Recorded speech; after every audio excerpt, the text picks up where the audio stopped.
आजच्या कार्यक्रमाचे अध्यक्ष माझे सहकारी प्राध्यापक शरद पाटील, माझे दुसरे सहकारी आणि आजचे वक्ते बिरसा क्रांती दलाचे संस्थापक दशरथजी मडावी, माझे सहकारी सुरेशजी झुरमुरे, हरीजी देशमुख, हरिभाऊ पाथोडे, प्रशांत सपाटे, छायाताई सावरकर, सुनील बंजारी, सुधीर आंडे, योगेश चव्हाण, राजू वानखेडे, राजू नाईक, किशोर बरंबे, विनोद काळे, डॉक्टर लुंगे, बबन नाखले, प्रशांत कडू, महेंद्र कडू, अरुणा सबाने, भारती झाडे, अरुण पनकर आणि या ठिकाणी उपस्थित असणाऱ्या निर्भय स्त्री पुरुष नागरिकांनो आणि सळसळत्या रक्ताच्या, जिवंत हृदयाच्या, शाबूत डोक्याच्या माझ्या तरुण मित्रांनो, मैत्रिणींनो, संविधान बचाव महाराष्ट्र बचाव या एका अभियानाच्या निमित्तानं आपण सगळे लोक या ठिकाणी एकत्र जमलो आहोत. जो काही प्रकार आपल्या पुढ्यामध्ये झाला त्याबद्दल त्या लोकांचं मी मनापासून अभिनंदन करतो की त्यांनी असा गोंधळ घातला. अदरवाईज आजच्या कार्यक्रमाची दखल घेतल्या गेली नसते. या निमित्तानं महाराष्ट्रभर याची दखल घेतली जाईल, त्याबद्दल त्यांचे आभार. आणि एवढा गोंधळ सुरू असताना सुद्धा तुम्ही विचलित न होता याच सभागृहामध्ये टिकून राहिला, याबद्दल तुमच्या निर्भयपणाला सुद्धा सलाम आणि अभिनंदन. मित्रांनो, माझ्याकरता ह्या काही गोष्टी नव्या नाही आहेत. ज्यावेळेस मी अखिल भारतीय अंधश्रद्धा निर्मूलनाचं काम सुरू केलं 1982च्या डिसेंबरमध्ये, डे वन पासून मी या पद्धतीचं वातावरण अनुभवत आलेलो आहे. हे काम सुरू करत असताना मला माझ्या अनेक मित्रांनी सुचवलं होतं, तू असं काम का करतो आहेस? आपल्याला संपूर्ण क्रांती या देशामध्ये घडवून आणायची आहे, त्यामध्ये हा अंधश्रद्धेसारखा विषय घेऊन तू का लोकांपुढे जातो आहे? हे खऱ्या अर्थानं दगडावर डोकं आपटणं आहे. बरं, त्यातल्या त्यात तू नावं घेऊन बोलतो, बाबांचं नाव घेऊन बोलतो, त्या परिसरातल्या देवी अंगात येणाऱ्या स्त्रीचं नाव घेऊन बोलतो, ज्योतिषाचं नाव घेऊन बोलतो. मग अशा परिस्थितीमध्ये तू जिवंत राहशील याची काय गॅरंटी? तर त्यावेळेस मी एवढंच म्हटलं होतं की मी कुठे म्हणतोय मला जिवंत राहायचं आहे म्हणून. म्हणजे ज्यावेळी मी 1982 साली या कामाला सुरुवात केली डिसेंबरमध्ये, त्यावेळेस माझी पूर्ण तयारी होती की आपण जिवंत राहण्यासाठी हे काम करत नाहीये, आपल्याला हे काम करायचं आहे म्हणून मी करतो आहे. आणि आता एवढे 43 वर्ष उलटल्यानंतर पुन्हा त्याच पद्धतीच्या प्रसंगांना तोंड द्यावं लागतं आहे. यामध्ये माझ्याकरता तरी काही विशेष नाही. विशेष काय आहे मित्रांनो? खरं म्हणजे नागपूरचं एक वैशिष्ट्य राहिलेलं आहे. मी जेव्हा बाहेर असतो, म्हणजे नागपूरच्या बाहेर असतो, 1990 सालापासून मी मुंबईत राहायला गेलेलो आहे. आता अनेकांना नागपूर याबद्दल फार माहिती नसते. दिल्लीमध्ये गेलं, बाहेर कुठेही प्रांतांमध्ये गेलं किंवा इव्हन मुंबईमध्ये अनेक लोक बोलताना म्हणतात, अरे तुम नागपूर से हो? वो नागपूर जहां आरएसएस का केंद्र है. त्यावेळेस मी आवर्जून सांगत असतो की हाँ, आरएसएस का मुख्यालय है नागपुर में, लेकिन इसी नागपुर में दीक्षा भूमि भी है. इसी नागपुर में शाहू फुले आंबेडकर विचारधारा, एक बहुत ही ताकतवर विचारधारा दूसरी साइड है. अनेकदा मला प्रश्न विचारला जायचा हा की तुम्ही हे कशाच्या भरोश्यावर सांगता? कारण मी या नागपुरातच राहिलेलो आहे, दीर्घकाळ काम केलेलं आहे. नागपूरचं आणखी एक मोठं वैशिष्ट्य राहिलेलं आहे. वेगवेगळ्या विचारधारेची माणसं एका व्यासपीठावर येऊन बोलत आलीत, आपापले विचार ताकदीनं मांडत आलेत आणि परस्परांचा सन्मान करत आले. मी एक दोन प्रसंग फक्त तुमच्या पुढे उद्धृत करून पुढे जातो आहे. मला माहित आहे ज्या लोकांनी गोंधळ घातला त्यांच्यापैकी एक दोन लोक तरी या ठिकाणी ऐकायला असतील, नाहीतर पुढे युट्यूबवर त्यांना हे ऐकायला मिळेल, आणि म्हणून त्यांच्याकरता हे मी बोलतो आहे. जेव्हा मी अखिल भारतीय अंधश्रद्धा निर्मूलन समितीच्या नावाने हे काम सुरू केलं, त्यावेळेस सुरुवातीला मला अनेकांनी सुचवलं, इव्हन तरुण भारताच्या अग्रलेखांनी सुचवलं की तुम्ही अंधश्रद्धा निर्मूलनाच्या नावाखाली श्रद्धेचं निर्मूलन करता, आणि त्यामुळे श्रद्धा अतिशय चांगला विषय, तोच तुम्ही मुळामधनं उकडून टाकता. आता तरुण भारतामध्ये मी स्वतः काम केलेलं होतं. मागो वैद्य यांनीच मला पत्रकार बनवलेलं होतं. मागो वैद्य जे RSS चे पुढे बौद्धिक प्रमुख राहिलेले आहेत. एवढंच नव्हे तर त्यांच्यासोबत दिभा गुमरे होते, दोघेही तरुण भारताचे संपादक. त्यांच्या हाताखाली मी काम केलं, पत्रकारिता शिकलो. आणि मी नेहमी आवर्जून सांगत असतो की त्यांनी कधीही त्यांची वैचारिक बंधनं माझ्यावर लादली नाही. तरुण भारतामध्ये मी जे लेखन केलं 4 वर्ष, महाविद्यालयाचा परिसर त्या कॉलमचं नाव असायचं. त्या कॉलम मध्ये स्त्रियांनी कुंकू लावावं की नाही, मंगळसूत्र गळ्यामध्ये घालावं की नाही, याही पद्धतीच्या चर्चा झालेल्या आहेत आणि त्या तरुण भारतानं त्या काळातल्या छापलेल्या आहेत. जेव्हा मी अखिल भारतीय अंधश्रद्धा निर्मूलन समितीच्या नावाने या कामाला सुरुवात केली आणि या पद्धतीचे प्रश्न उपस्थित व्हायला लागले, त्यावेळेस आपला विदर्भ साहित्य संघाचा हा सगळ्यात मोठा हॉल होता आपला, त्याला धनवडे नाट्य मंदिर असं आपण म्हणायचो. त्या हॉलमध्ये आम्ही 2 परिसंवाद आयोजित केले. पहिला परिसंवाद होता श्रद्धा आणि अंधश्रद्धा. त्यामध्ये खरं म्हणजे मी ज्युनियर असताना सुद्धा सगळ्या वक्त्यांना एक टिपण दिलं होतं की तुम्हाला हे 4 मुद्दे प्रत्येकाला कंपल्सरी मांडायचे आहेत.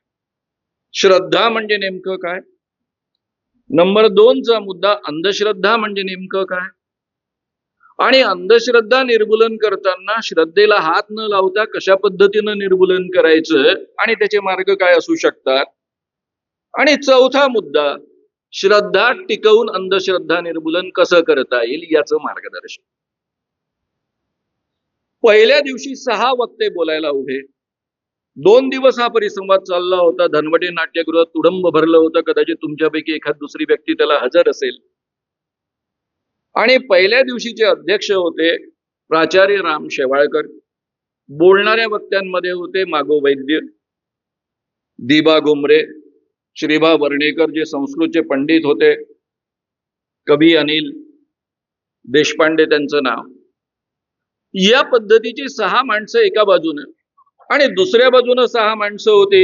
त्यात होते आमच्या बाजूने अध्यक्ष होते भालभोळे, बोलणाऱ्यांमध्ये मी, रूपाताई कुलकर्णी, त्यानंतर गडकरी, श्रीमती गडकरी, मला वाटतं उषाताई गडकरी त्यांचं नाव आहे, त्यानंतर यशवंत मनोहर, यासारखी टोटल 6 माणसं आमच्या बाजूनं, 6 माणसं त्यांच्या बाजूनं आणि एक जंगी परिसंवाद झाला.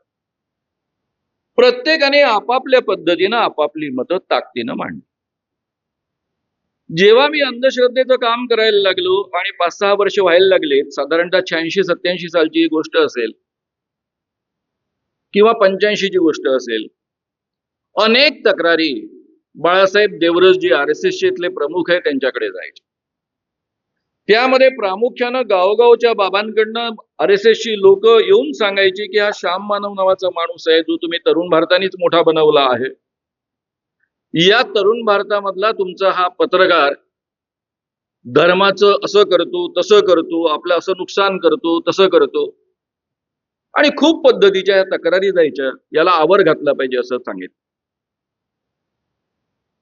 मागो वैद्यांना आणि दिबा गुमरेंना बोलावून घेतलं. देवरसांनी त्यांना प्रश्न विचारला की हा तुमचा श्याम मानव काय करतो आहे. माझी एक सवय होती त्याही काळामध्ये मी सगळ्या लोकांना इन्व्हॉल्व करून घेत असे. इवन मागो वैद्यांना, दिबा गुमरेंना, वेगवेगळ्या विचारधारेच्या लोकांना माझ्या शिबिरांना बोलवत असे, त्यांची मतं मांडण्यासाठी त्यांना सांगत असे, आणि त्यांनी आपली मतं मांडल्यानंतर पुरांना प्रश्न विचारण्याची उभा असे, आणि मग माझे कार्यकर्ते या चळवळीमध्ये समाविष्ट झालेले शिबिरातली मुलं प्रश्न विचारत असत आणि त्याची ती उत्तरं देत असत. म्हणजे दोन्ही प्रकारचे विचार त्यांच्या पुढ्यात यावे हा त्यामागचा उद्देश असायचा. त्यामुळे त्यांना मी नेमकं काय करतोय, कशा पद्धतीनं मांडणी करतोय याची नीट कल्पना होती. त्यांनी बाळासाहेब देवरसांना समजावून सांगितलं. देवरसांना हे सगळं समजावून सांगितल्यानंतर देवरसांनी हे उद्गार काढले की आपल्याला कुठे आपल्या घरामध्ये साप हवा आहे. पाहुण्याच्या लाठीनं जर साप मरत असेल तर ती चांगली गोष्ट आहे. मित्रांनो, हेच जेव्हा मला 1.5 वर्षापूर्वी 2 वर्षापूर्वी राहुल गांधींनी विचारलं की तुम्ही नागपूरमधनं हे काम सुरू केलं आणि RSSचं इथे मुख्यालय आहे, असं असताना सुद्धा RSSचं मुख्यालय असताना तुम्हाला RSSने विरोध नाही केला का. त्यावेळेस मी त्यांना हा अनुभव ऐकवला की स्वतः त्यांच्याकडे जेव्हा तक्रारी केल्या तेव्हा बाळासाहेब देवरस काय म्हणाले होते ते, आणि त्यानंतर त्यांनी हे हिंदीत मी बोललो की आरएसएस वाले बाळासाहेब देवरस ऐसे बोले कि अपने घर में कहाँ साफ होना चाहिए, हम कहाँ चाहते हैं हमारे घर में साफ होना चाहिए, अच्छी बात है अगर मेहमान के लाठी से सांप मरता है तो. त्यावर राहुल गांधीने मला इनोसंटली प्रश्न विचारला होता की आरएसएस वाले सांप के खिलाफ क्यों हैं. कारण त्यांना ही म्हण आहे याची कल्पना नव्हती. त्यांचं संपूर्ण एज्युकेशन हे सगळं बाहेर झालेलं असल्यामुळं भारतामध्ये या पद्धतीच्या म्हणी वापरल्या जातात याची कल्पना नव्हती. त्यांचा तो इनोसंटपणा मला खूप आवडला. आणि मग मी त्यावेळेस सांगितलं होतं की ही म्हण आहे की घरामध्ये आमच्या साप आहे येतो आहे पण आम्ही त्याला मारू शकत नाही. तर मग पाहुण्याला जर तो मारता येतो, तो पाहुणा जर मारत असेल तर अतिशय चांगली गोष्ट आहे. यामध्ये दोन गोष्टी माझ्या त्यावेळेस लक्षात आल्या होत्या की आरएसएस वाले आपल्याला आपलं समजत नाही, ही आनंदाची गोष्ट आहे. ते आपल्याला पाहुणा समजतात. पण हिंदू धर्मातल्या अंधश्रद्धा काढण्याचं अत्यंत महत्वाचं आणि मोलाचं काम हा माणूस करतो आहे आणि म्हणून त्याला आपण उघडपणे विरोध करता कामा नये. उलट जमेल तेवढी आपण साथ दिली पाहिजे, ही भूमिका आपण घेतली पाहिजे. या पद्धतीची विचारधारा बाळगणारे त्या काळातली ही माणसं होती.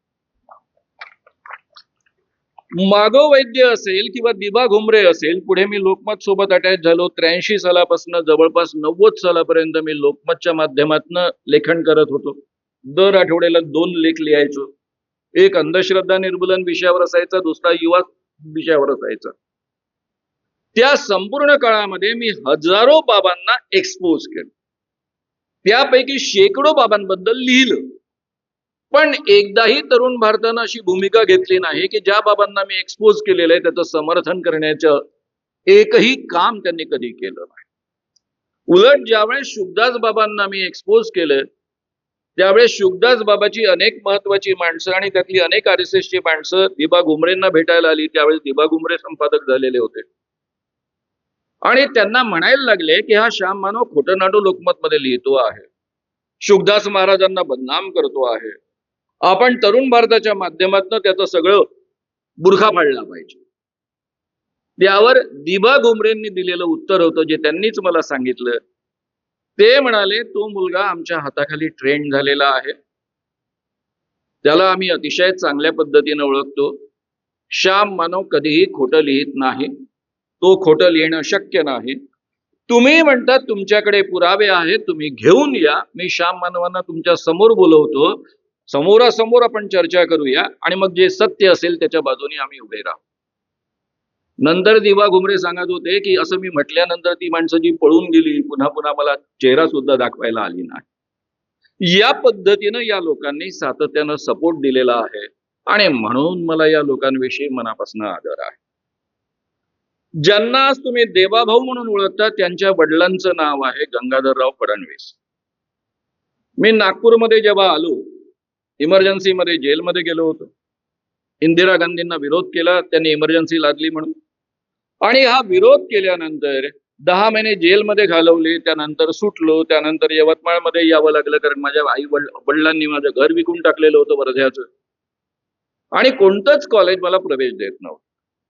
ज्या कॉलेजचा मी स्वतःला हिरो समजायचो त्याच कॉलेजचे प्राचार्य मला म्हणत होते की देशद्रोही माणसाला मी कॉलेजमध्ये प्रवेश देत नाही.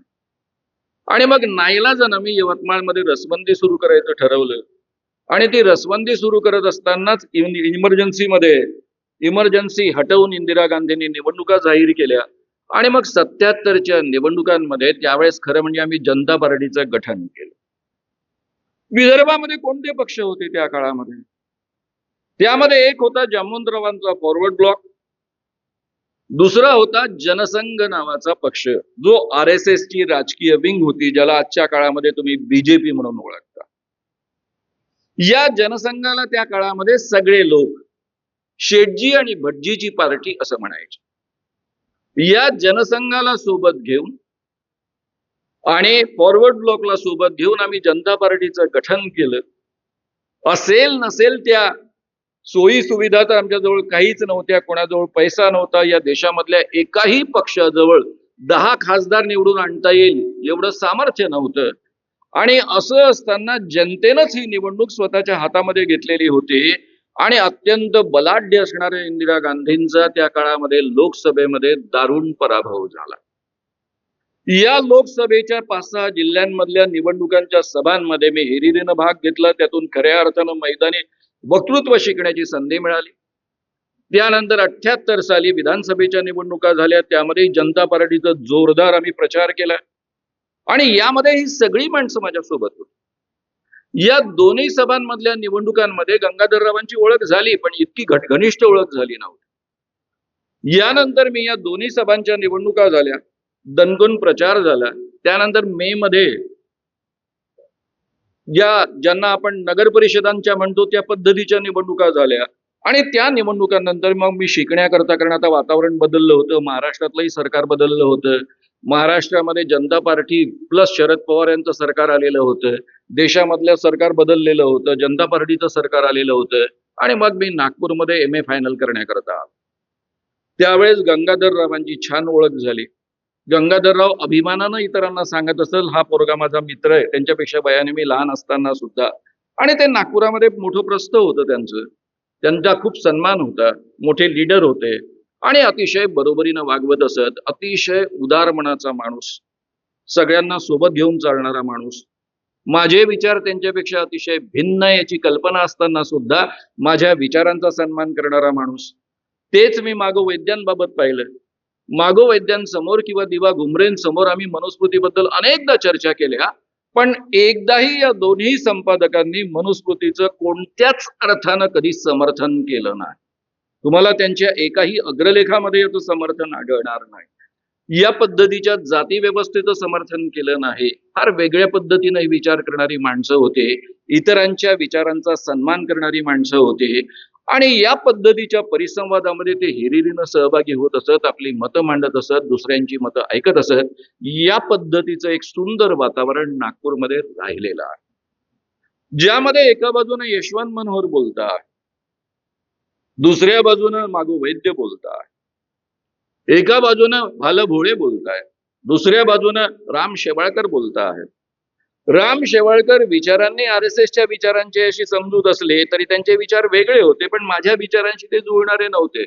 पण तरी सातत्यानं ते माझ्या पाठीशी उभे राहिले. एकदा त्यांनी विनोदच केला. बाबा आमटेंच्या समोर त्यांच्या आनंदवनामध्ये ते म्हणाले, श्याम देवाला मानतो की नाही मला माहित नाहीये, पण इतके वर्ष तो अंधश्रद्धा निर्मूलनाचं काम करतो आहे, जीव धोक्यामध्ये घालून काम करतो आहे, जाहीर बाबांची नावं घेऊन काम करतो आहे आणि तरी तो इतके वर्ष जिवंत आहे. त्याचं कारण असं आहे की माझी श्रद्धा अशी आहे की देव त्याच्या पाठीशी ठामपणे उभा आहे, म्हणून तो जिवंत आहे. आता तुम्ही व्यंग म्हणा किंवा त्यांचं प्रामाणिक मत म्हणा, तर ह्या पद्धतीची माणसं मी सातत्यानं पाहत आलो आहे आणि त्या पार्श्वभूमीवर आजचा जो झाला प्रकार, त्याबद्दल मी त्यांचं मनापासून अभिनंदन करतो. कारण त्यामुळं जे मी म्हणतो आहे, जे दशरथ मडावी म्हणता आहेत, शरद पाटील म्हणता आहेत की यांनी संविधान धोक्यामध्ये आणलेलं आहे, लोकशाही धोक्यामध्ये आणलेली आहे, त्याचा हा ज्वलंत आणि उत्कृष्ट पुरावा आहे. मला अनेक दिवसांपासून असं वाटत होतं की आपली भाषणं फार मिळमिळीत व्हायला लागलेली आहे. काय काही समोर संघर्ष नसेल तर त्या भाषणामध्ये दम नसतो. या बिचाऱ्यांना हे माहीतच नाहीये. यांच्या बापांचा सोबती राहिलेला माणूस आहे मी, त्यामुळे त्यांना स्वाभाविकच कल्पना नसते आणि ते बिचारे आपल्याच पद्धतीची यंत्रणा वापरण्याचा प्रयत्न करतात. उलट अशा पद्धतीची यंत्रणा वापरल्यामुळं काय होणार आहे ते आता मी तुम्हाला सांगतो. नागपुरातली जी संपूर्ण पुरोगामी चळवळीतली माणसं आहे, जी अर्धवट झोपा काढतायत, ती आता खडबडून जागी होती. काय होत राहत असं, करू नाही करू, ते काँग्रेसवाल्यांचा पण काही भरोसा आहे काय? ते शरद पवारवर किती विश्वास ठेवायचा आणि ते उद्धव ठाकरेंवर कसा काय विश्वास ठेवायचा? आता या सगळ्यांना नीट कळायला लागेल की बाबा रे, इतकं सोपं काम नाही राहिलेलं. ही जी नवी पिलावळ निर्माण झालेली आहे, जी स्वतः या देशाचा पुन्हा स्वतःला स्वामी समजते, हा देश यांच्या मालकाचा आहे, मालकीचा आहे, यांच्या बापाचा आहे असं ज्यांना वाटतं, ती माणसं आता ठिकठिकाणी या पद्धतीनं गोंधळ घालणार. मग ज्ञानेश महाराजांना जबरदस्तीनं माफी मागायला लावणार आहे. निखिल वागळे आणि कंपनीवर पोलिसांच्या सुरक्षेमध्ये हल्ला करणार आहे. ही सगळी यंत्रणा या पद्धतीने ही राबवायला सुरुवात करणारी गोष्ट म्हणजे या पद्धतीची यंत्रणा ही आता समजून घेतली आपण पाहिजे. आणि फुले शाहू आंबेडकरांच्या सगळ्या विचारांच्या लोकांनी आता एकत्रितपणे लढाई देण्याची ही वेळ आहे, हे आपण समजून घेतलं पाहिजे. आपले वेगवेगळे गट तट, आरोप प्रत्यारोप, स्वतःच्या महत्वाकांक्षा, तो का मी का निवडून येऊ नये, त्यांनीच का मी का उभं राहू नये, या ज्या छोट्या मोठ्या महत्वाकांक्षा आहेत त्या कृपया बाजूला सारा. लक्षात घ्या, जर ही राज्यघटना उरली नाही, जर या देशामध्ये लोकशाही उरली नाही, तर फुल्यांनी जे वर्णन करून ठेवलेलं होतं पेशवाई मधलं ते पुन्हा मी एकदा तुमच्या पुढ्यामध्ये रिपीट करतो. ही पेशवाई कशामधनं निर्माण झालेली होती? शिवाजी महाराजांच्या सुराज्यामधनं.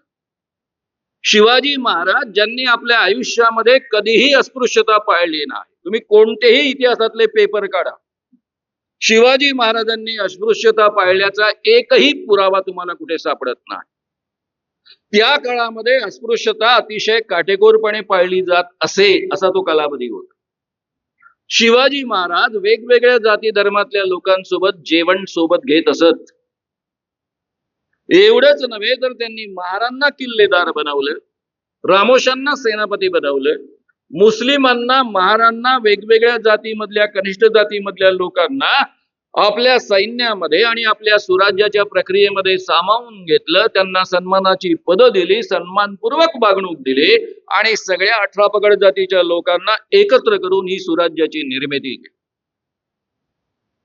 त्या शिवाजी राजांच्या सुराज्यामधनं पेशवाई निर्माण झाली. आणि ही जी पेशवाई निर्माण झाली त्याबद्दलचं वर्णन फुल्यांनी करून ठेवलेलं आहे. इंग्रजांच्या काळातलं हे वर्णन आहे. देशावर इंग्रजांची सत्ता होती, अबाधित सत्ता होती आणि त्याही काळामध्ये पुण्यातल्या रस्त्यावरनं भर दुपारी जर अतिशूद्र माणसांना चालायचं असेल, रणरणत ऊन होते, रस्ते सगळेच्या सगळे दगडांचे होते, काळ्या दगडांचे होते, म्हणजे ते किती तापत असतील याचा तुम्ही विचार करा. या मे महिन्यातल्या रणरणत्या उन्हामध्ये सुद्धा त्यांना अनवाणी पायाने चालावं लागायचं, कारण पायामध्ये चप्पल घालण्याचा अधिकार नव्हता. जो चांभार चप्पल बनवतो त्याला सुद्धा चप्पल घालण्याचा अधिकार नव्हता.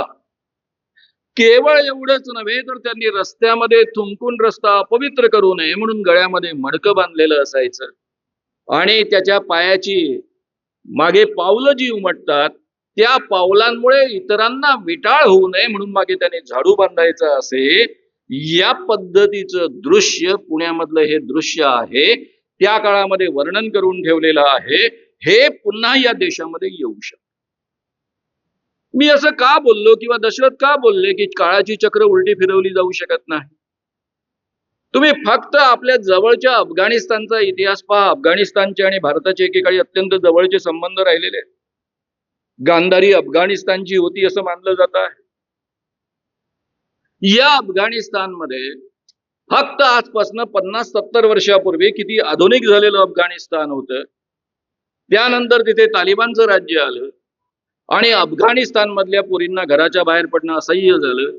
एवढंच नव्हे तर त्यांना शिक्षणाची बंदी घालण्यात आली. त्यानंतर मधल्या काळामध्ये अमेरिका आली, सगळं झालं तरी पुन्हा आता तालिबानच्याच ताब्यामध्ये अफगाणिस्तान आहे. इसिस खरं म्हणजे इराण अतिशय प्रगतिशील झालेलं होतं. इराण मधले एकूण तिथली व्यवस्था पाहिल्यानंतर हा मुस्लिम देश आहे की नाही असं वाटावं या पद्धतीची परिस्थिती मधल्या काळामध्ये निर्माण झाली होती. पण त्याच परिसरामध्ये इसिसने आपलं जुने सगळे नियम लागू केले, स्त्रियांना गुलाम बनवलं, स्त्रियांना उघड गुलामांच्या बाजारामध्ये विक्रीला ठेवलं. हा सगळा इतिहास आपल्या पुढ्यामध्ये आहे. जे मुस्लिम देशांमध्ये घडलं ते भारतामध्ये घडणारच नाही असं मानण्याचं आपण कारण नाही.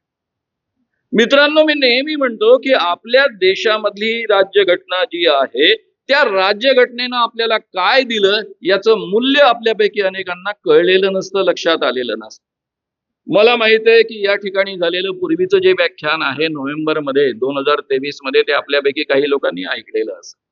पण सगळ्यांनीच ऐकलेलं असेल असं नाही, म्हणून काही मुद्दे मी तुमच्या पुढ्यामध्ये रिपीट करणं अपरिहार्य आहे. शाहू महाराजांनी 1899 साली 1899 साली पंचगंगा नदीमध्ये ते स्नान करत असताना त्यांचा ब्राह्मण त्यांच्या पुढ्यामध्ये मंत्र म्हणत होता. त्यांच्या एका ब्राह्मण मित्राने लक्षात आणून दिलं की हे जे मंत्र तुमच्या पुढ्यामध्ये हा म्हणतो आहे तो वेदांमधले म्हणत नाहीये, पुराणांमधले म्हणतो आहे. स्वाभाविकच हा प्रश्न विचारला शाहू महाराजांनी.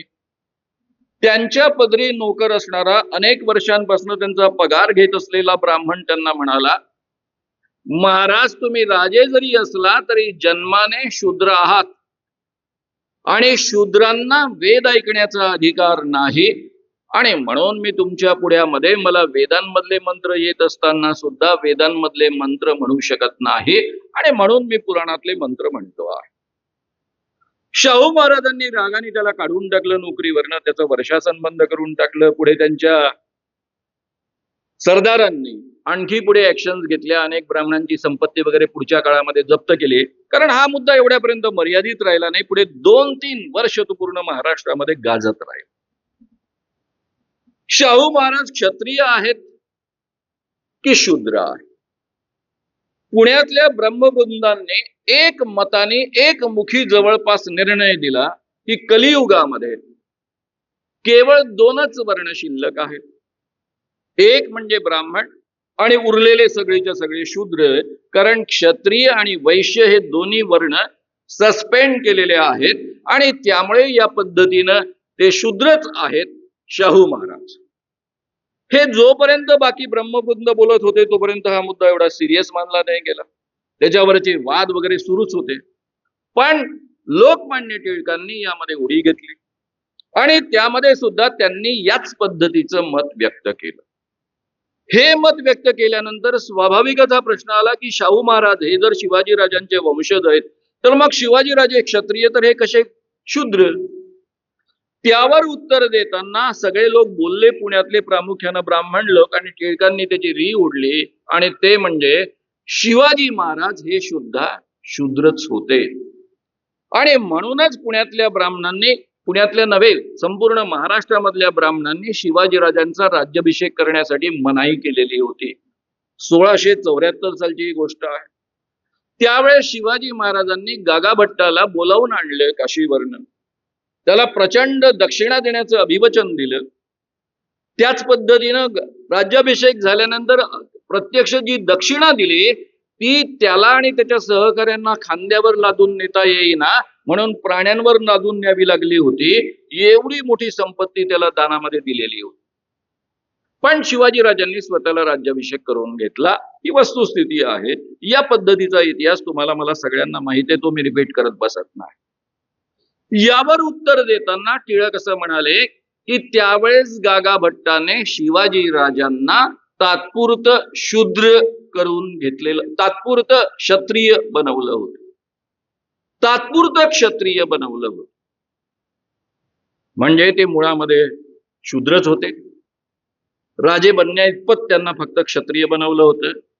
आणि पुढच्या सगळ्या विवेचनामध्ये हे आलेलं आहे की पण इतर मात्र शिवाजीराजांचे वंशज हे शूद्र आहे. आता त्याच्या तपशिलामध्ये मी फार जात नाही, त्याच्यावर खूप वाद झालेले आहेत. त्यानंतर स्वतः शाहू महाराजांनी स्वतंत्र शंकराचार्यांचं पीठ निर्माण केलं, मराठ्यांना क्षत्रिय म्हणून घोषित केलं. त्या सगळ्या भानगडीत मी पडत नाही.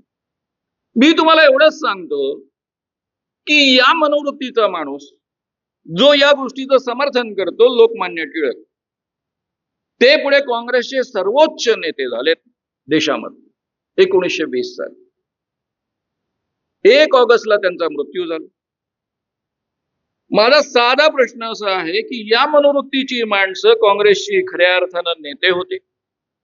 काँग्रेसमध्ये जे लोक होते त्यापैकी 99% लोक त्या काळामध्ये उच्चभ्रू जातींमधले लोक होते. त्यांची विचारसरणी सर्वसाधारणतः कमी जास्त याच पद्धतीची होती.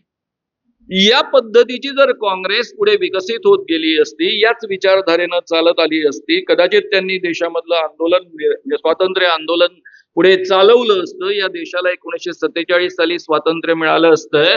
तर ज्या पद्धतीची राज्यघटना आपल्याला मिळाली त्या पद्धतीची राज्यघटना आपल्याला मिळू शकली असती काय? डॉक्टर बाबासाहेब आंबेडकर या घटनेमध्ये कधीतरी येऊ शकले असते काय? आणि तुम्हाला मला सगळ्यांना समान लेखणारी या पद्धतीची राज्यघटना बनू शकली असते काय? आपण एका माणसाचं नाव आजकाल घ्यायला फार घाबरतो. उलट आजच्या काळामध्ये त्या माणसाचं नाव घेणं हे पाप समजलं जातं. त्याचं नाव आहे मोहनदास करमचंद गांधी.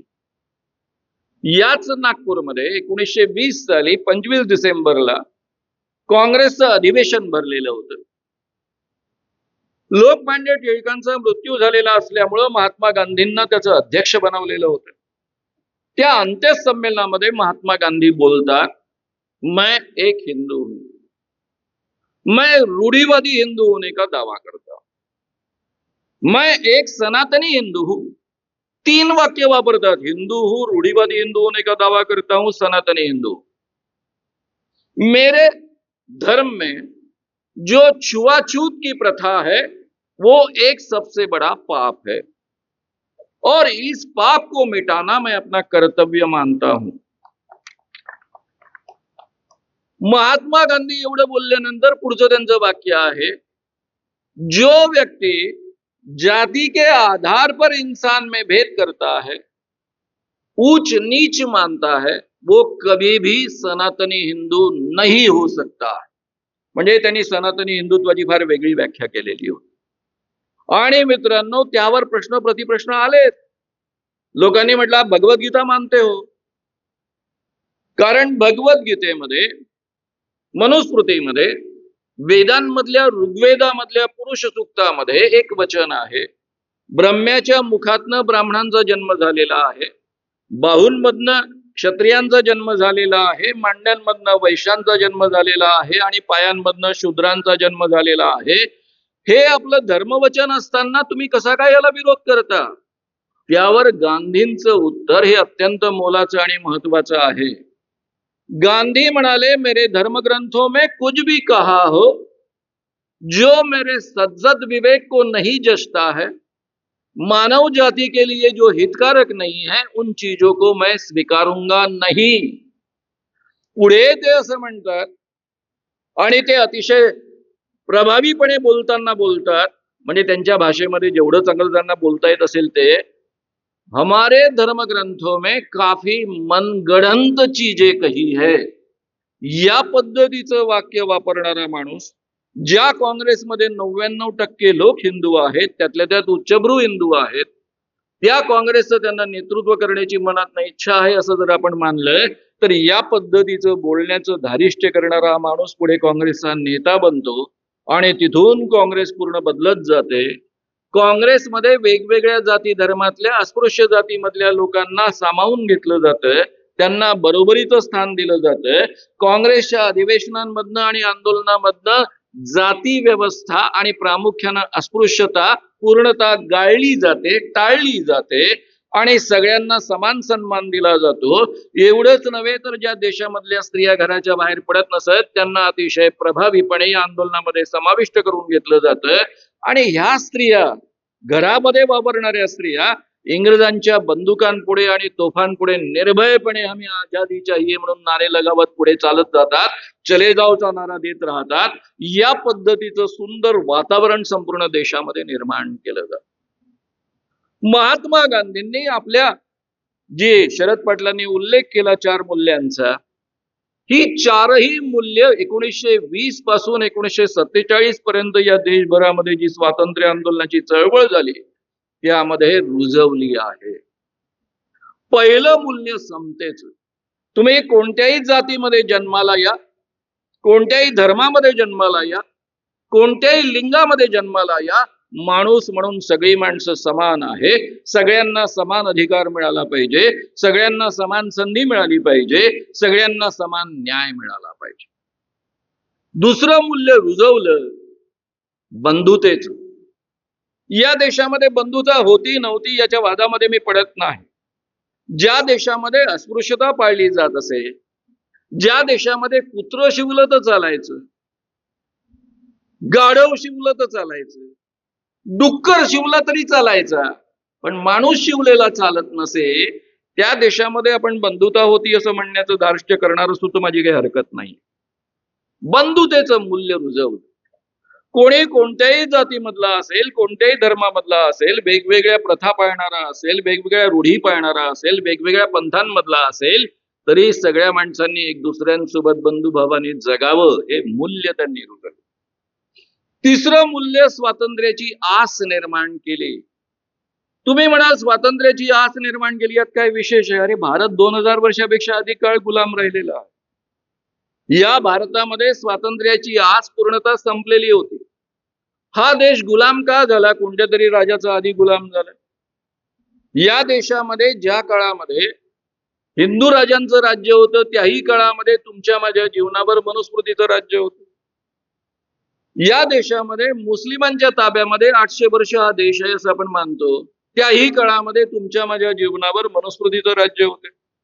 150 वर्ष इंग्रजांचं राज्य होतं, त्याही काळामध्ये मनुस्मृतीचं राज्य तुमच्या माझ्या जीवनामध्ये वास्तविकरित्या राज्य करत होते.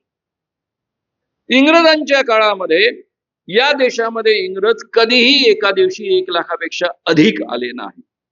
म्हणजे याचा अर्थ एवढ्या मोठ्या विस्तीर्ण खंडावर भारत प्लस पाकिस्तान प्लस बांगलादेश एवढ्या संपूर्ण भागावर केवळ 1 लाख इंग्रजांनी राज्य केलेलं आहे. 1857 साली कदाचित भारताची लोकसंख्या 30 कोटी असेल, 1947 साली ती 40 कोटी होते. या संपूर्ण काळामध्ये केवळ 1 लाख इंग्रजांनी या देशावर राज्य केलं. माझा संख्याशास्त्राचा एक प्राध्यापक गमतीनं मला सांगत असतो की भारतीय माणसांनी काही करण्याची गरज नव्हती. सकाळी उठल्या उठल्या 40 कोटी माणसांनी जर एकाच वेळी सू केली असती तर ती सू इतकी मोठी निर्माण झाली असती की त्यामध्ये इंग्रज डुबून डुबून डुबून मेले असते. दुसरं काही करण्याची गरज नव्हती. अशा देशामध्ये जी माणसं निशस्त्र आहेत, जी माणसं कदाचित भयग्रस्त आहेत, अशा माणसांना निर्भय बनवून इंग्रजांच्या पुढे उभं केलं आणि त्यातून या देशाला स्वातंत्र्य मिळवून दिलं. ही स्वातंत्र्याची जी आस निर्माण केली, ते तिसरं मूल्य त्यांनी पेरलं. आणि म्हणूनच मित्रांनो, ही आस अजूनही तुमच्या माझ्या मनामध्ये धगधगते आहे. आणि म्हणून हे टोळकं आल्यानंतर सुद्धा आपण या ठिकाणी अजूनही भाषण पार पाडतो आहोत. तर एवढ्या दीर्घकाळ ही आस टिकलेली आहे. आणि चौथं मूल्य निर्माण केलं ते म्हणजे न्याय. सगळ्या माणसांना समान न्याय. केवळ कोर्टामधनं न्याय नाही, आर्थिक न्याय, सामाजिक न्याय, राजकीय न्याय मिळाला पाहिजे.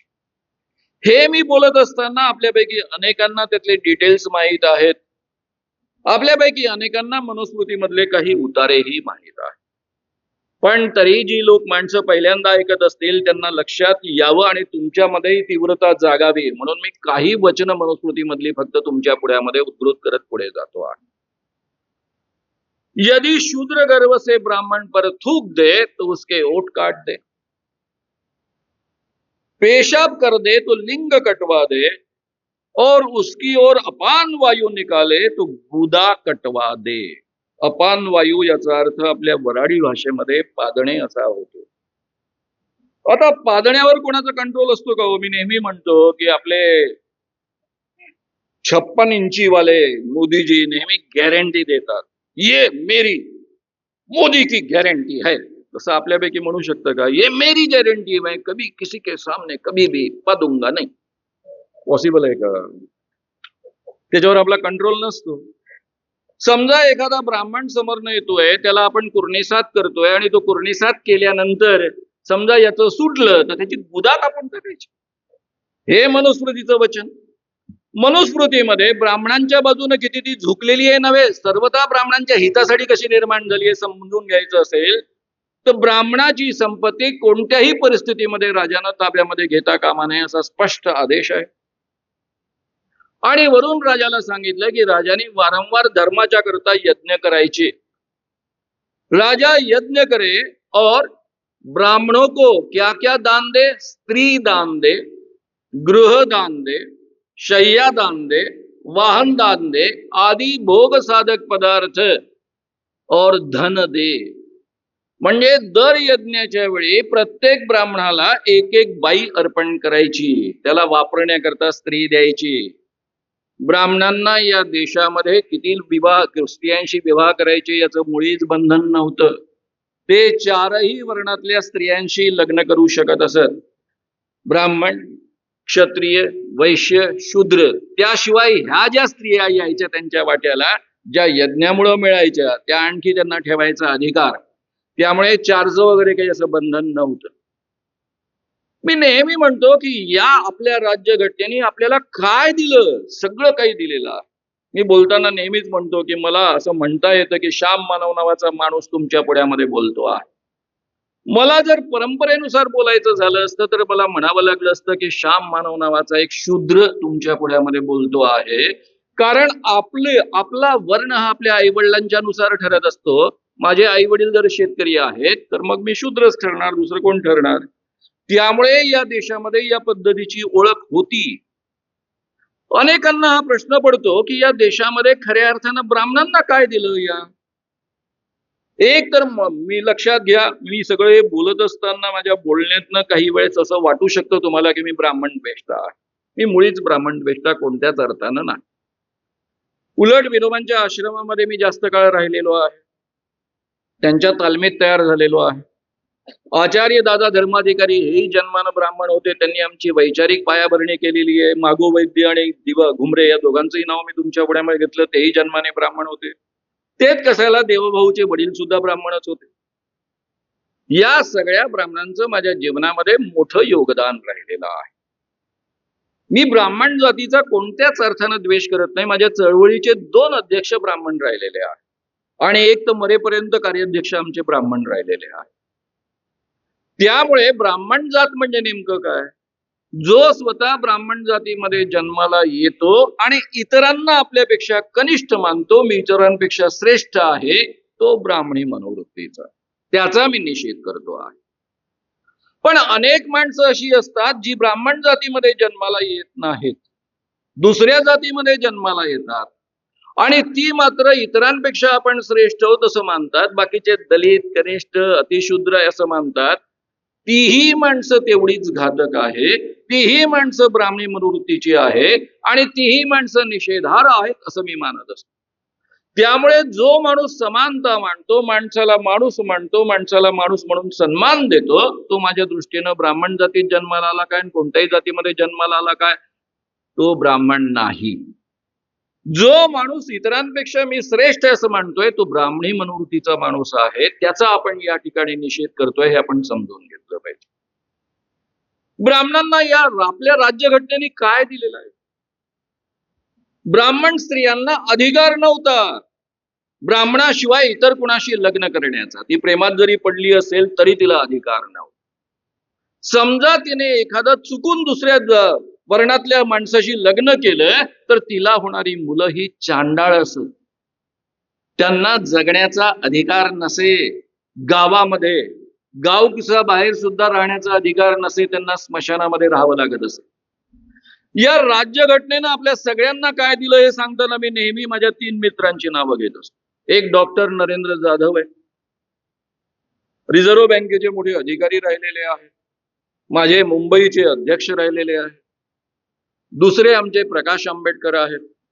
तिसरे माझे चळवळीमध्ये मला नेहमी साथ देणारे पण सध्या दुसऱ्या बाजूने उभे असलेले रामदासजी आठवले आहेत.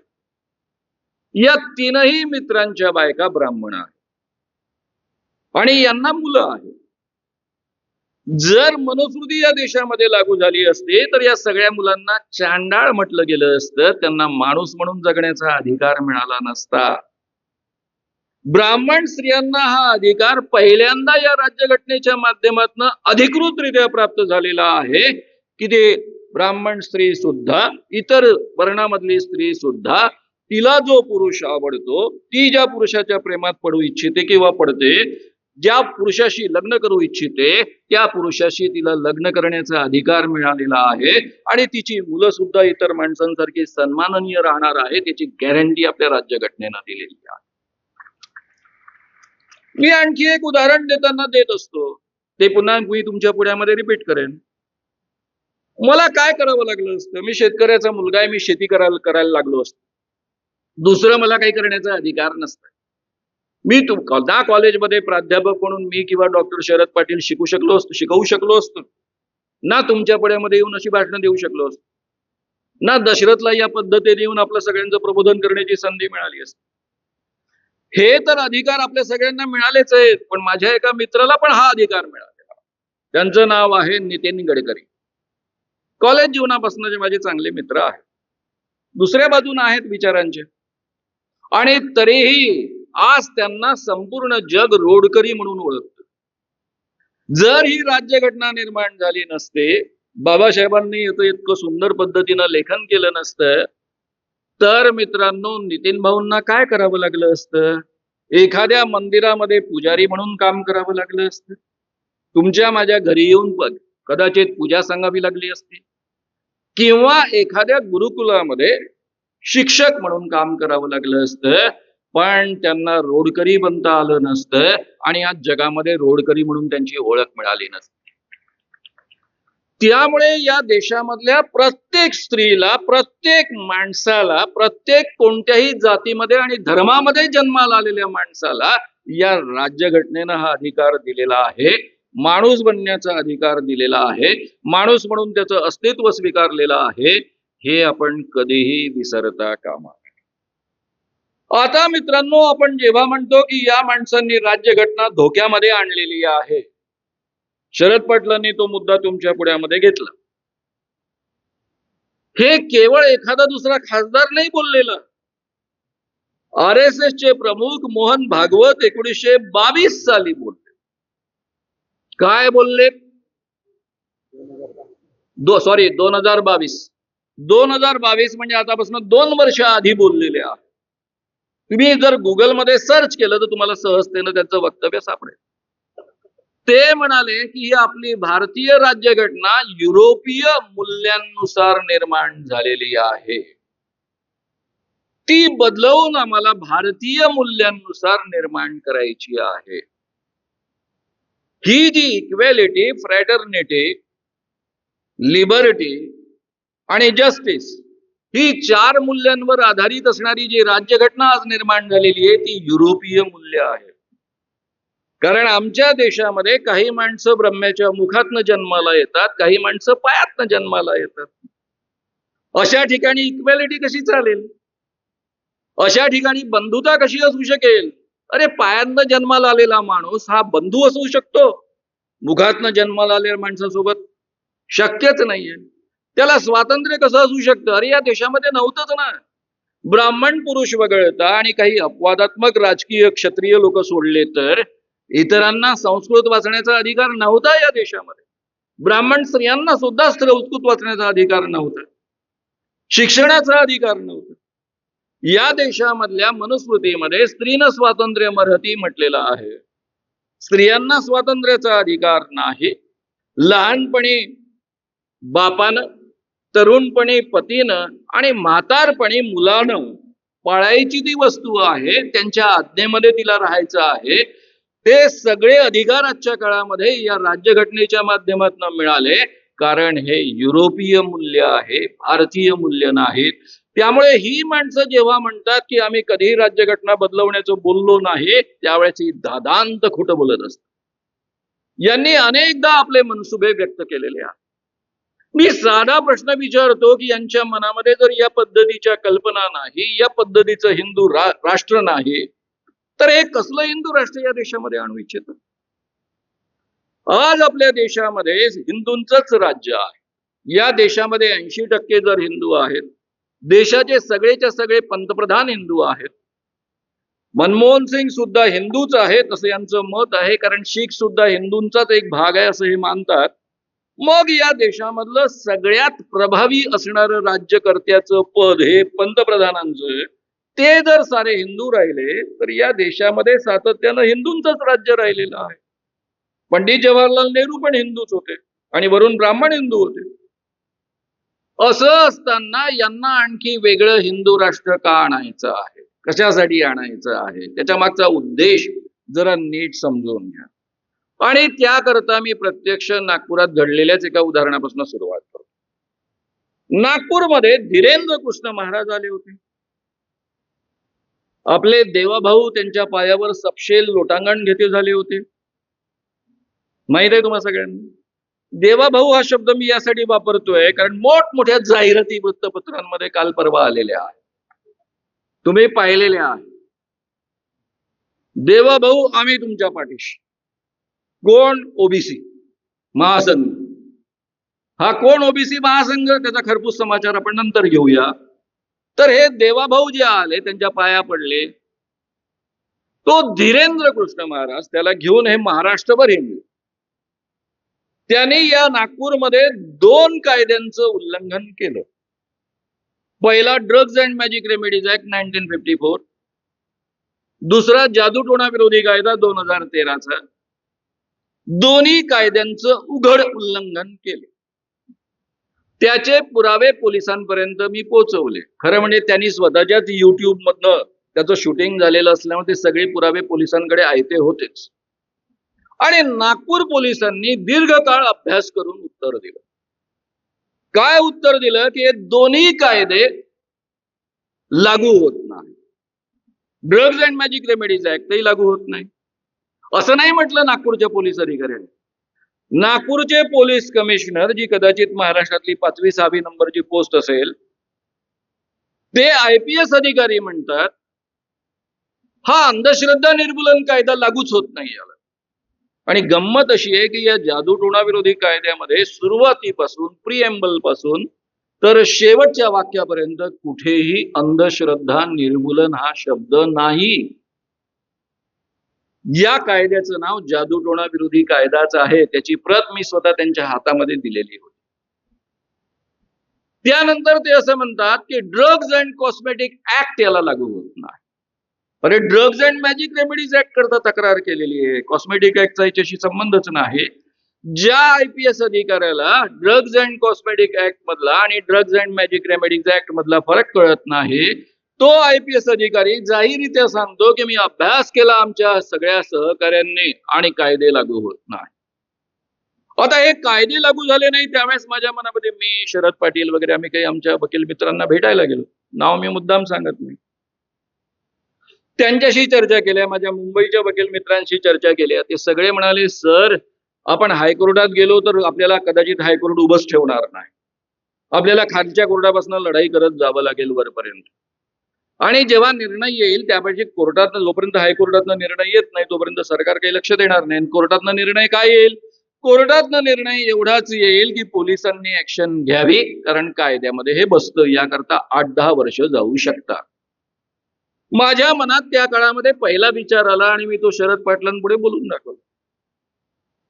मी म्हटलं आपण 8-10 वर्ष कोर्टाची लढाई करायची, मग आपण कोर्टाकडनं आदेश आणायचा की पोलिसांनी ऍक्शन घ्यावी. शेवटी ऍक्शन तर पोलिसांनाच घ्यायची आहे. माझा आजपर्यंतचा अनुभव असा आहे, म्हणजे या घटनेच्या आधीपर्यंतचा अनुभव असा आहे की मी पोलिसांकडे तक्रार केली आणि पोलिसांनी ऍक्शन घेतली नाही, असं आजपर्यंत कधीच घडलं नव्हतं. ज्यावेळेस माझ्याकडे कोणताही अधिकार नव्हता त्यावेळेसही घडलं नव्हतं. ज्यावेळेस मी जादूटोणा विरोधी कायदा कमिटीचा सहअध्यक्ष आहे त्याही काळामध्ये हे घडलं नव्हतं. मी तक्रार करून सुद्धा या पद्धतीने ऍक्शन होत नाही, म्हणजे आता पोलीस खातं बदललेलं आहे. हे जे आपलं पोलीस खातं, नागपुरातले पोलीस अधिकारी प्रामुख्यानं आपले कमिशनर जे आहे, ते राज्यघटनेची अंमलबजावणी करणारे पोलीस अधिकारी नाहीत. ते कायदा अंमलबजावणी करणारे पोलीस अधिकारी नाहीत. ते आपले देवाभाऊचे हुकूम पाळणारे पोलीस अधिकारी आहेत.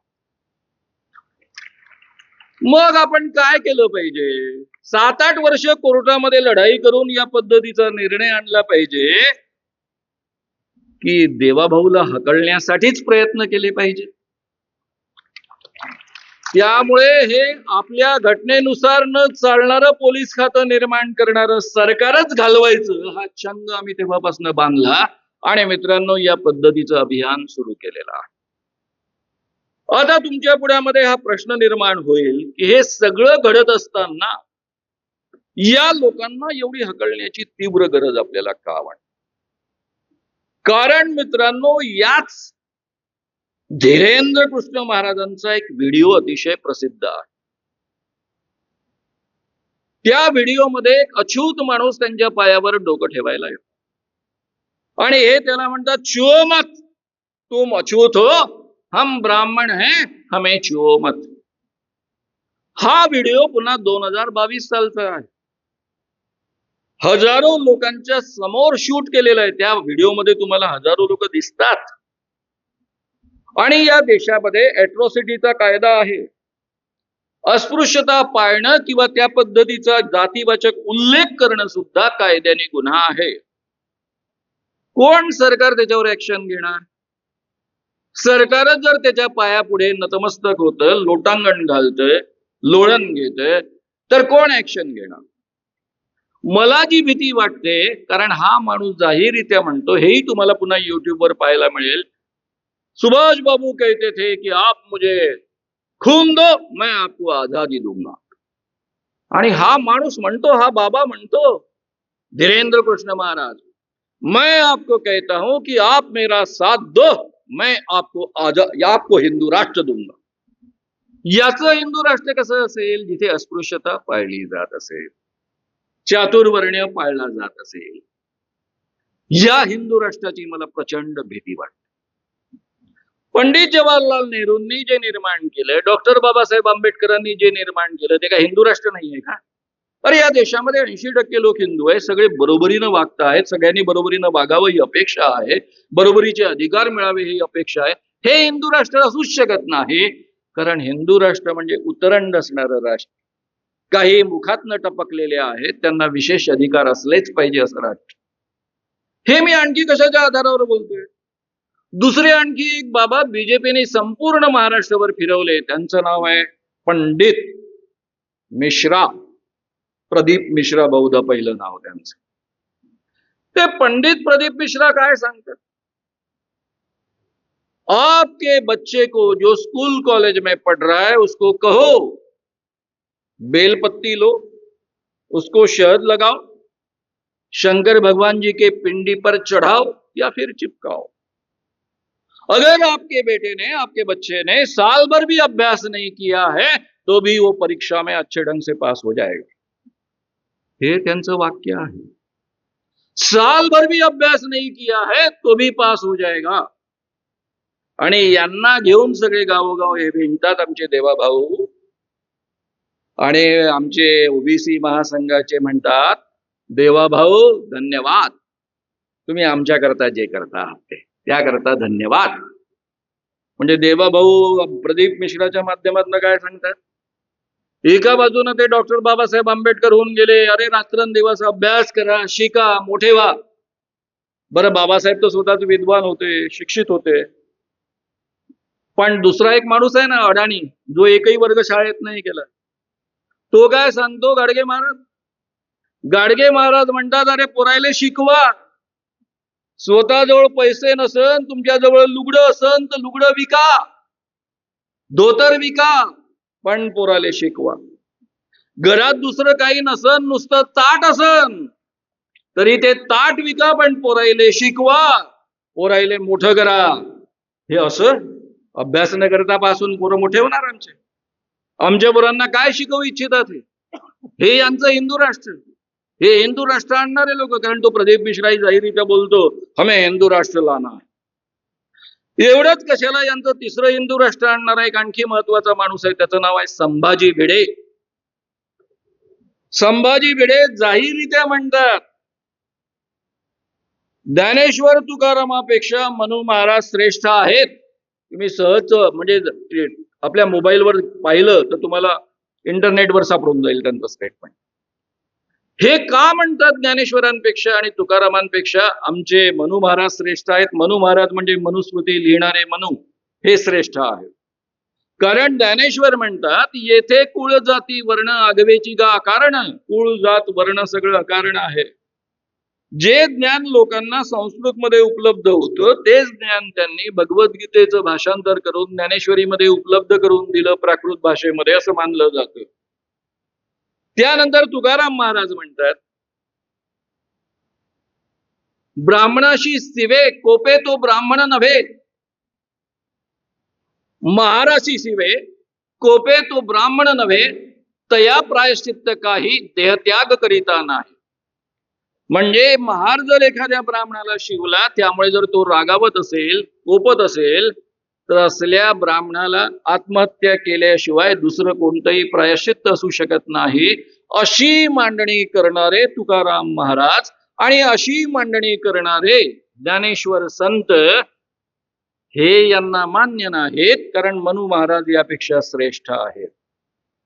आणि मला वाटतं तुम्ही जर या जाहिराती पाहिल्या असेल तर त्यामध्ये तुम्हाला आपले देवाभाऊ दिसत असतील तुकारामाच्या पागोड्यामध्ये. त्यांनी वेश धारण केलेला आहे तुकारामाचा. आणि भलामण कोणाची करत आहेत?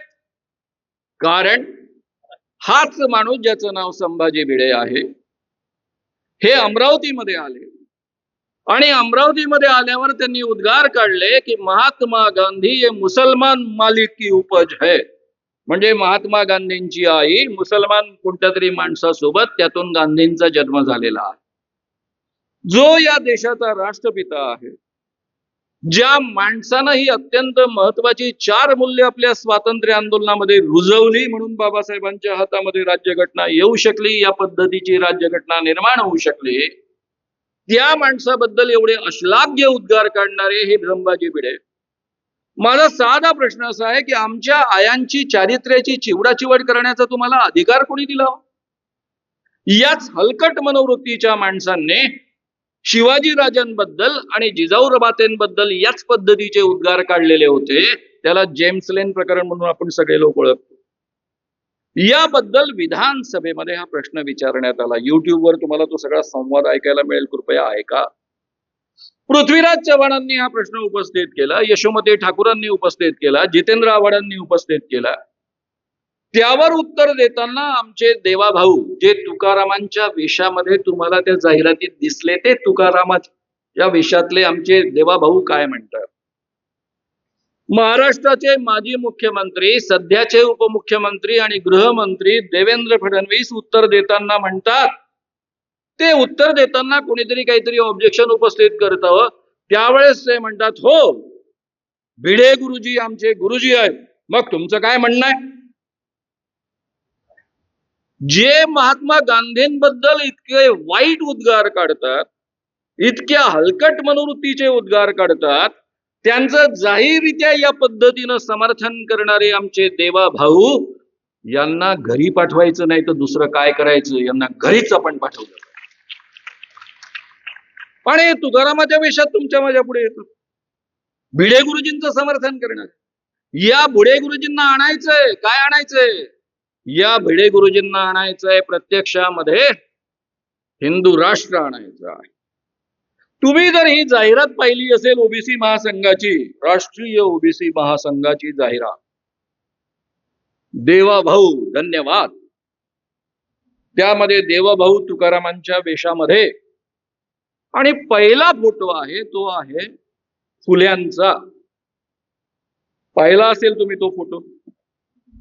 फुल्यांच्या फोटोमध्ये काय आहे प्रत्यक्षात पहा. फुले आणि सावित्रीबाईंचे, फुले सावित्रीबाई यांचा फोटो त्यामध्ये, आणि आपले हे महासंघ त्यांना धन्यवाद देत आहेत देवाभाऊंना, आणि देवाभाऊ ज्यांची तारीफ करत आहेत ते काही असलं तरी ते आमचे गुरुजी असं ठणकावून सांगता आहेत संभाजी भिडे. ते संभाजी भिडे फुल्यांविषयी काय बोलले हेही तुम्हाला इंटरनेटवर सापडेल, संपूर्ण संवाद सापडेल. आजकाल फार सोय करून ठेवलेली आहे युट्यूबने. कुत्रे फुले नालायक माणूस, फुल्यांना त्यांनी कुत्र म्हटलेलं आहे. यांच्या ढोंगणावर देशद्रोहाचे शिक्के आहेत. हे भिड्यांचे फुल्यांविषयी उद्गार आहेत. ज्या फुल्यांना भिडे गुरुजींनी कुत्र म्हटलं, ज्या भिड्यांनी महात्मा ज्योतिबा फुलेंना नालायक माणूस म्हटले, यांच्या फुल्या फुल्या फुल्या देशद्रोहाचे शिक्के आहेत असं म्हटलं, त्या फुल्यांचा फोटो लावून देवाभाऊ धन्यवाद. अरे ओबीसी महासंघाच्या नेत्यांनो, थोडी तरी बाळगा, असेल नसेल शोधून काढा. फुल्यांचा एवढा अपमान करणारा ज्यांचा महागुरु असतो त्या माणसांना तुम्ही धन्यवाद देत आहात एवढ्या जाहिराती करून. तुम्ही कशा जाहिराती देता, काय देता याबद्दल मी बोलणार नाही. माणसं जगामध्ये प्रामाणिक असू शकतात यावर माझा विश्वास आहे. त्यामुळे बाकीचे जसे विकले गेले तसे तुम्हीही विकले गेले असं मी जाहीररित्या म्हणणार नाही. पण तुम्ही कसं काय समर्थन करू शकता? जो माणूस मनुस्मृतीचं समर्थन करणाऱ्या माणसांना घेऊन हिंडतो, गावोगाव हिंडवतो, या प्रदीप भिडेंसारखी माणसं आणि या धीरेंद्र कृष्ण महाराजांसारखी माणसं उघडपणे लोकांना फसवतात, लोकांच्या अंधश्रद्धा वाढवतात. वर्षभर अभ्यास केला नाही तरी तुमची पोरं केवळ फुलं पाहून पास होतील असं म्हणतात. तुम्हाला भूतं लागलेली असं म्हणणारा धीरेंद्र कृष्ण महाराज, तुम्हाला जादूटोणा झालेला आहे असं म्हणणारा धीरेंद्र कृष्ण महाराज, अमुकाने तुमच्या नातेवाईकांना करणी केलेली आहे असं म्हणणारा धीरेंद्र कृष्ण महाराज, याला तुम्ही गावोगाव घेऊन येता. आणि महाराष्ट्रामध्ये फुले शाहू आंबेडकरांचा महाराष्ट्र, ज्ञानेश्वर तुकारामांचा महाराष्ट्र, गाडगे महाराजांचा महाराष्ट्र, या महाराष्ट्रामध्ये जादूटोणा विरोधी कायदा संमत होतो. त्यामध्ये केवळ एखाद्यानं जादूटोणा केला किंवा करणी केली असं म्हणणं इटसेल्फ गुन्हा आहे. आणि एवढं म्हणण्याखातर त्याला 6 महिन्यांपासून 7 वर्षांची कारावासाची शिक्षा होऊ शकते. हा कॉग्निजिबल ऑफेन्स आहे, नॉन बेलेबल ऑफेन्स आहे. हे उघडपणे करणारा माणूस महाराष्ट्रावर हिंडतोय, वारंवार ते रिपीट करतोय आणि त्याच्यावर तुम्ही ऍक्शन घेत नाही. उलट त्याला हिंदू राष्ट्र आणणारा आमचा महान संत आहे असं म्हणून तुम्ही हिंडवता. असं असताना अशा माणसाचं समर्थन कसं काय हा बहुजन महासंघ, सॉरी काय राष्ट्रीय ओबीसी महासंघ करू शकतो? हे कोण ओबीसी आहेत? हे फुले शाहू आंबेडकरांना मानणारे ओबीसी आहेत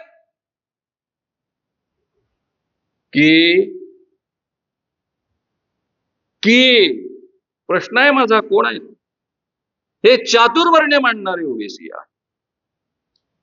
कोणीतरी ब्राह्मण जातीमध्ये जन्माला आला, तो मुखातनं जन्माला आला म्हणून त्याच्या पायावर लोळण घेणारे ओबीसी आहेत. यांना एक आणखी मी जरा सुनावू इच्छितो. मी एरवी बोलत नाही. फुल्यांनी प्रश्न उपस्थित केला होता, एक तर तुम्ही फुल्यांना नाकारा, फुल्यांचे फोटो काढून टाका, आमचं काही म्हणणं नाही. आंबेडकरांचा फोटो काढून टाका, आमचं काही म्हणणं. आता तुम्ही देवाभाऊंना तुकारामाचा ड्रेस चढवला, तो खरं म्हणजे तुकारामाचा सगळ्यात मोठा अपमान आहे. तरी पण एकदा माफ, ठीक आहे बाबा, देवाभाऊंची इच्छा आहे तुकारामासारखं नटायचं तर आपले काही प्रॉब्लेम नाही. पण किमान फुल्यांच्या फोटोंचा वापर करू नका, किमान आंबेडकरांच्या फोटोंचा वापर करू नका. फुले काय म्हणाले माहिती? फुले म्हणाले, जर ब्रह्म्याच्या मुखातनं ब्राह्मण जन्माला आले, बाहूंमधनं जर खऱ्या अर्थानं क्षत्रिय जन्माला आले, मांड्यांमधनं वैश्य जन्माला आले आणि पायांमधनं शूद्र जन्माला आले, तर माझ्या मनात एक प्रश्न निर्माण होतो. जी बाई मुलाला प्रसवते ती बाई दर महिन्याला 4 दिवस विटाळाला जाते. जर ब्रह्म्याच्या 4 भागांमधनं मुलांचा जन्म झाला असेल तर ब्रह्मा एका महिन्यामध्ये किती दिवस विटाळाला जात असेल? असे प्रश्न विचारणाऱ्या फुलांचा फोटो तुम्ही छापता आणि देवाभाऊंना धन्यवाद देता. अरे किती लाळ घोटणार, किती लोळण घेणार? ज्यांची मुलं, हे काय देवाभाऊंच्या संमतीशिवाय घडतं काय? एकेकाळी याच जनता युवा मोर्चाचे प्रमुख होते कोण, जे आज या जगामध्ये नाही,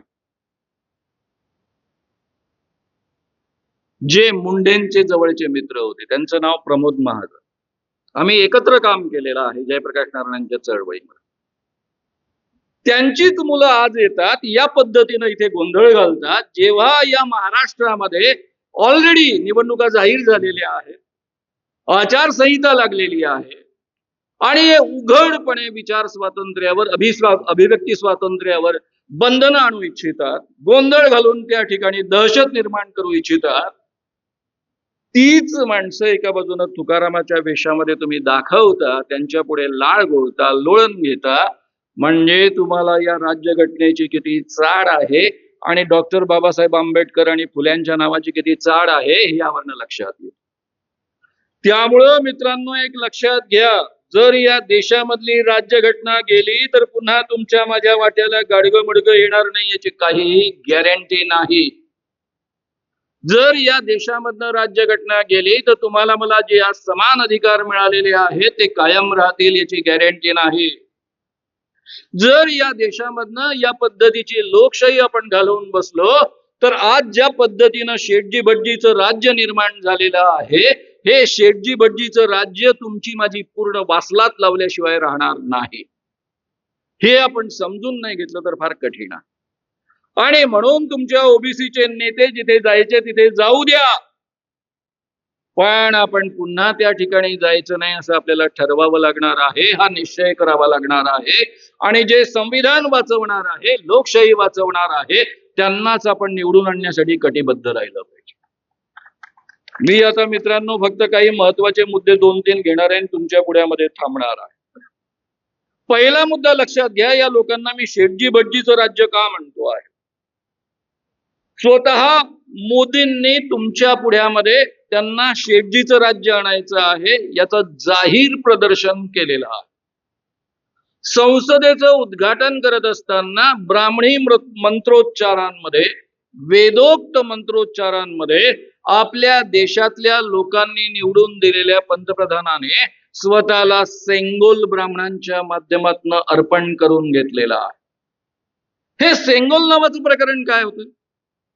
चौल राजवंशीय जे लोक होते, चक्रवर्ती सम्राट जे होते, ते एका राज्यापासून जेव्हा दुसऱ्या राजाला आपलं पद देत असत, म्हणजे सम्राट पद हस्तांतरित करत असत, त्याचा एक प्रतीक म्हणून या पद्धतीचा हा सेंगोल वापरला जात असे. हा जो सेंगोल या पद्धतीनं वापरला जात असे तो खरं म्हणजे पंडित जवाहरलाल नेहरूंना भेट दिला होता. त्यात काही ब्राह्मण आले होते, आपले दक्षिणेतले, चेन्नई मधले, त्यांनी दिला. पंडित जवाहरलाल नेहरू सभ्य आणि नम्र माणूस, त्यांनी तो आता 16-17 ऑगस्टला त्यांना दिला. त्यांनी घेतला, कोपऱ्यामध्ये ठेवून दिला. पंतप्रधानांच्या मालकीच्या सगळ्याच्या सगळ्या वस्तू या म्हणजे देशाच्या मालकीच्या असतात, त्या वस्तू संग्रहालयात गेल्या, पडून होतात. आमच्या पंतप्रधानांनी तिथून तो काढला आणि ब्राह्मणी मंत्रोच्चारांमध्ये, वेदोक्त मंत्रोच्चारांमध्ये स्वतःला अर्पण करून घेतला आणि स्वतःला चक्रवर्ती सम्राट घोषित करून ठेवलेला आहे. म्हणजे त्यांना लोकशाहीशी काही देणं घेणं नाही हेही एका बाजूने त्यांनी सांगून ठेवलं. त्यांच्या मनामधला उद्देश काय आहे तेही त्यांनी सांगून ठेवलं. आणि त्यांना या देशामध्ये पुन्हा भटजींचं राज्य आणायचं आहे हेही त्यांनी सांगून टाकलं. दुसरं मित्रांनो, या देशामध्ये शेठजींचं राज्य कसं निर्माण होत आहे हे जर तुमच्या लक्षात आलं नसेल तर मला थोडंसं लक्षात आणून द्यायची गरज वाटते आहे. प्रत्यक्षामध्ये अडाणींची संपत्ती जरी तुम्ही नुसती पाहिली, गेल्या 8 वर्षांमध्ये वाढलेली, 2013-14 मध्ये 7.8 अरब डॉलर संपत्ती त्यांची होती. मोदी आले आणि मोदी आल्यानंतर 8 वर्षांमध्ये 268 अरब डॉलर संपत्ती त्यांची झाली. या देशामध्ये केवळ शेठजींचं राज्य आता सध्या सुरू आहे. तुम्ही मी जगतो आहोत ते मध्यमवर्गीय माणसं, आणि या देशामधली 80 कोटी जनता देशाने दिलेल्या फुकट धान्याच्या भरोश्यावर जगते आहे. कारण या देशामध्ये एका बाजूनं एवढी संपत्ती वाढली आणि दुसऱ्या बाजूनं गरिबी प्रचंड वाढली. गेल्या 10 वर्षांमध्ये पुन्हा 29% लोक दारिद्र्य सीमारेषेखाली ढकलले गेलेले आहेत. म्हणजे आज 68 ते 70% लोक दारिद्र्य सीमारेषेखाली जगत आहेत. या देशामधल्या 50% लोकांकडे केवळ 3% संपत्ती आहे आणि या देशामधली 40% संपत्ती केवळ 1% माणसांकडे आहे. हा देश एवढा महान आहे की तुमच्या माझ्यावर पेट्रोलचे दर वाढवून, डिझेलचे दर वाढवून प्रचंड महागाई लादली मोदींनी. आणि त्याच्या मोबदल्यामध्ये आलेल्या पैशातनं काय केलं? आलेल्या पैशातनं 26 लाख, खरं म्हणजे 16 लाख कोटी रुपये भांडवलदारांचे माफ केले, त्यांचे बुडीत कर्ज माफ केले. त्याचं व्याज मिळून ही रक्कम 26 कोटी ते 30 लाख कोटींपर्यंत जाऊन पोहोचली. हे सरळ सरळ शेठजींचं राज्य यांनी निर्माण केलेलं राज्य आहे. आता मित्रांनो, आपल्याजवळ आज वेळ कमी असल्यामुळं कारण सुरुवातीला आपला वेळ बऱ्यापैकी दुसऱ्या भागामध्ये गेलेला असल्यामुळे मी तुम्हाला काही मुद्दे टाळून एकदम शेवटच्या मुद्द्यांवर मी येतो. आता मोदींचं राज्य आणि महाराष्ट्रामधलं सध्याचं महाराष्ट्राचं सरकार, हे जे महाराष्ट्रामधलं सरकार आहे, ज्याला आपण देवेंद्र भाऊंचं सरकार असं म्हणतो, प्रत्यक्षामध्ये तुम्हाला मुख्यमंत्री दिसतात एक शिंदे, दुसरे उपमुख्यमंत्री दिसतात अजितदादा पवार. बऱ्यापैकी माझा मंत्रालयामध्ये संबंध येत आलेला आहे. मी तुम्हाला खात्रीनं सांगेन दोघांचंही फारसं चालत नाही. देवाभाऊचं सगळं चालतं. आता राहिला मुद्दा, ते म्हणतात आटोकाट त्यांच्यामध्ये आपसात संघर्ष वगैरे असतो, सगळं काही असतं, पण प्रत्यक्षामध्ये काही घडताना दिसत नाही. हे जे सरकार आलेलं आहे ते कसं आलं? देवाभाऊंचं सरकार आलं कसं? तुम्हाला माहित आहे इथे उद्धव ठाकरेंचं सरकार सुरू होतं. त्या सरकारमधनं काही माणसं, उद्धव ठाकरेंच्याच पक्षाची काही माणसं 21 जूनच्या रात्री मुंबईतनं निसटली, आधी सुरतेला गेली, तिथनं मग ती एकदम उडून पण गुवाहाटीला जाऊन पोहोचली. गुवाहाटीवरनं ही उडून माणसं आली गोव्यामध्ये आणि त्यानंतर उडून मुंबईत आल्यानंतर 30 जूनला, म्हणजे 21 जून ते 30 जूनचा हा प्रवास आहे, 30 जूनला आमच्या अत्यंत विद्वान राज्यपालांनी एकनाथ शिंदे यांना मुख्यमंत्री पदाची शपथ दिली आणि आपले देवाभाऊ उपमुख्यमंत्री झाले, इच्छा नसताना सुद्धा. आता हा सगळा इतिहास. या जुन्या मंत्रिमंडळामध्ये, या मंत्रिमंडळात नाही, आधीच्या मंत्रिमंडळामध्ये, म्हणजे उद्धव ठाकरेंच्या मंत्रिमंडळामध्ये मंत्री असलेले माझे एक मित्र, त्यांची माझी भेट झाली. मलाही उत्सुकता होती, कारण तेही गुवाहाटीला गेले होते. ते एकटे होते, मी आणि माझे दुसरे एक सहकारी हरिभाऊ पाथोडे, आम्ही दोघच जण होतो. त्यामुळे ते मोकळेपणाने माझ्याशी बोलले. पहिलं वाक्य त्यांचं होतं, श्यामभाऊ, आपल्या देशात काही आता लोकशाही उरलेली नाही, सगळी हुकुमशाही आलेली. म्हणजे काय झालं? काय नाही, मी गेलो होतो ना गुवाहाटीला. गुवाहाटीला गेलो ना, तर आमच्या गेल्या गेल्या सगळ्यांची फोन काढून घेतली. कोणाशी संपर्क साधायचा नाही, काही नाही. रात्रंदिवस आमच्यावर ते गुवाहाटीच्या पोलिसांचे पहारे, आणि हे सगळे पहारे असताना आम्हाला रोज टेलिकॉन्फरन्सिंग वरनं दिल्लीची माणसं आमच्याशी बोलायची. काय म्हणायची? मग त्यांनी सांगितलेले डिटेल्स की आता आपलं सरकार येणार आहे आणि ते 2.5 वर्ष पूर्ण कार्यकाल संपेपर्यंत चालणार आहे. असं कसं चालेल? हायकोर्ट आहे ना, सुप्रीम कोर्ट आहे ना. सर, आधीच ठरलं, आम्हाला सांगितलं, सगळं ऍडजस्ट आहे, चिंता करू नका. खरंच हायकोर्ट जजनी तसा निर्णय दिला. जे उपाध्यक्ष होते विधानसभेचे, त्यांना सांगितलं की बिलकुल या मुदतीच्या आत तुम्ही काही निर्णय घ्यायचा नाही, त्याच्या आतच राज्यपालांनी सरकार बनवून मोकळे झाले. म्हणजे हायकोर्टाने तेव्हा हस्तक्षेप नाही केला की मी थांबवलेलं आहे, त्याच्या आधी तुम्ही काही करू नका, आधी अध्यक्षांना निर्णय देऊ द्या, मग तुम्ही सरकार बनवा, असं काही म्हटलं नाही. हायकोर्ट आधीपासून ऍडजस्ट झाले. म्हटलं ठीक आहे ना, हायकोर्ट झालं असेल ऍडजस्ट, सुप्रीम कोर्ट आहे ना. सर, सुप्रीम कोर्टातनच असा निर्णय येणार आहे की हे सरकार 2.5 वर्ष चालणार आहे. म्हटलं असं कसं होईल? आमच्या ते सीजे, सर काही काळजी करू नका, आम्हाला डायरेक्ट हॉर्सेस माउथ सांगितलेलं आहे की सरकार आपलं 2.5 वर्ष चालणार आहे. आणि मी हे गेले 2.5 वर्ष ओरडतो आहे, आज बोलत नाहीये की हे सरकार 2.5 वर्ष चालणार आहे. उद्धव ठाकरेंच्या समोर मी म्हणालो की हे सरकार चालणार आहे, कोर्टाचे निर्णय काही येवो, सरकार चालूच राहणार आहे. तुम्हाला सगळ्यांना माहित आहे सुप्रीम कोर्टाचा निर्णय आला. काय सुंदर निर्णय आला की राज्यपालांनी एकनाथ शिंदेंना बोलावून जी शपथ दिली ती अवैध आहे. एवढंच नव्हे तर एकनाथ शिंदेंनी जो प्रतोद नेमला तो अवैध आहे. म्हणजे अध्यक्षाची निवड सुद्धा अवैध आहे. झालेलं सरकार अवैध आहे, असंवैधानिक आहे, इल्लीगल आहे, अध्यक्ष इल्लीगल आहे, आणि तरी सरकार 2.5 वर्ष सुरू आहे. म्हणजे operation 100% successful but patient died. 100% operation यशस्वी झालेलं आहे, पण पेशंट आधीच मेलेला होता, तरी ऑपरेशन झालेला आहे. असला निर्णय आमच्या सीजेआयने दिला. वरून ते काय म्हणतात, काय करू मी, उद्धव ठाकरेंनी राजीनामा दिला, नाही तर मला काही वेगळा विचार करता आला असता. अरे, राज्यघटनेचं संरक्षण करण्याची जबाबदारी तुमच्याकडे आहे.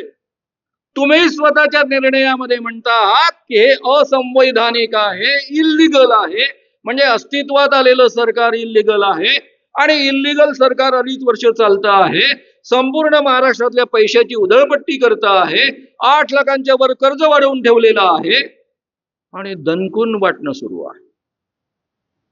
मी अतिशय जबाबदारीने बोलतोय, दणकून वाटणं सुरू आहे. माझ्या याच मित्रांनी सांगितलं, म्हटलं हो ना, तुमच्यापैकी काही लोकांवर ते ईडी वगैरे काहीतरी होतं म्हणून ते 5-6 लोक तुमच्यासोबत आले तिकडे. सर, 5-6 लोक नाही, 40ही लोकांची कागदपत्र तयार होती, दाखवली. सोबत येणार की जेलमध्ये जाणार. सोबत आला तर खोकी मिळतील. म्हटलं खोकी किती? 60, 40, 20 वेगवेगळे आकडे आहेत, प्रत्येकाचे वेगवेगळे. सगळ्यांनाच काही 50 नाही मिळाले, काहींना जास्त पण मिळाले, काहींना कमी मिळाले.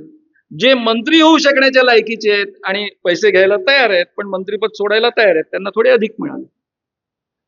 तर हे खोके तर मिळालेले. आता हे सगळं घडल्यानंतर मी त्याला प्रश्न विचारला, म्हटलं खोके की ठीक आहे हो, म्हटलं ते सगळं, पण तुम्ही सगळेच्या सगळे गेले तिथे, सगळं हे झालं आणि हे सरकार चालणार एवढं गॅरंटीनं तुम्ही सांगतात. सर, त्याचं कारण आहे ना, सगळं ऍडजस्ट झालेलं आहे, ऑलरेडी सांगितलं ना. माझे मित्र बाळ सरोदे यांचा मुलगा असीम सरोदे मोठे वकील आहेत. त्यांना फार खात्री होती सीजीआय बद्दल, त्यांची पर्सनल ओळख पण आहे. ते असे खात्रीनं सांगायचे की नाही, असं सरकारचा निर्णय येणार, सॉरी सुप्रीम कोर्टाचा निर्णय येणार आहे, हे सरकार बरखास्त होणार आहे. नाही झालं बरखास्त शेवटपर्यंत, कारण मी सांगत होतो की असं होणार नाहीये. मी त्यांना सांगितलं, म्हटलं तुमचे सीजीआय पण विश्वसनीय नाही बरं. हे जाहीररित्या बोलणं अत्यंत घातक आहे, मला माहिती आहे, पण मग दुसरा पर्याय नाही. तसंही माझं वय 73 वर्ष झालेलं आहे, पुढे काय उरलेलं आहे त्याची चिंता करायची मला काही कारण पण नाही. तर मित्रांनो, या पद्धतीची ही सिच्युएशन आहे.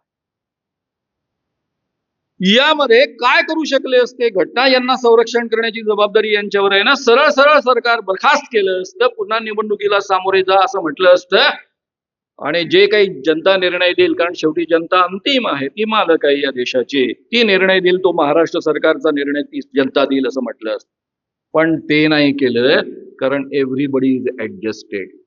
ऍडजस्टेड याचा अर्थ सगळे विकले गेले असं नाहीये.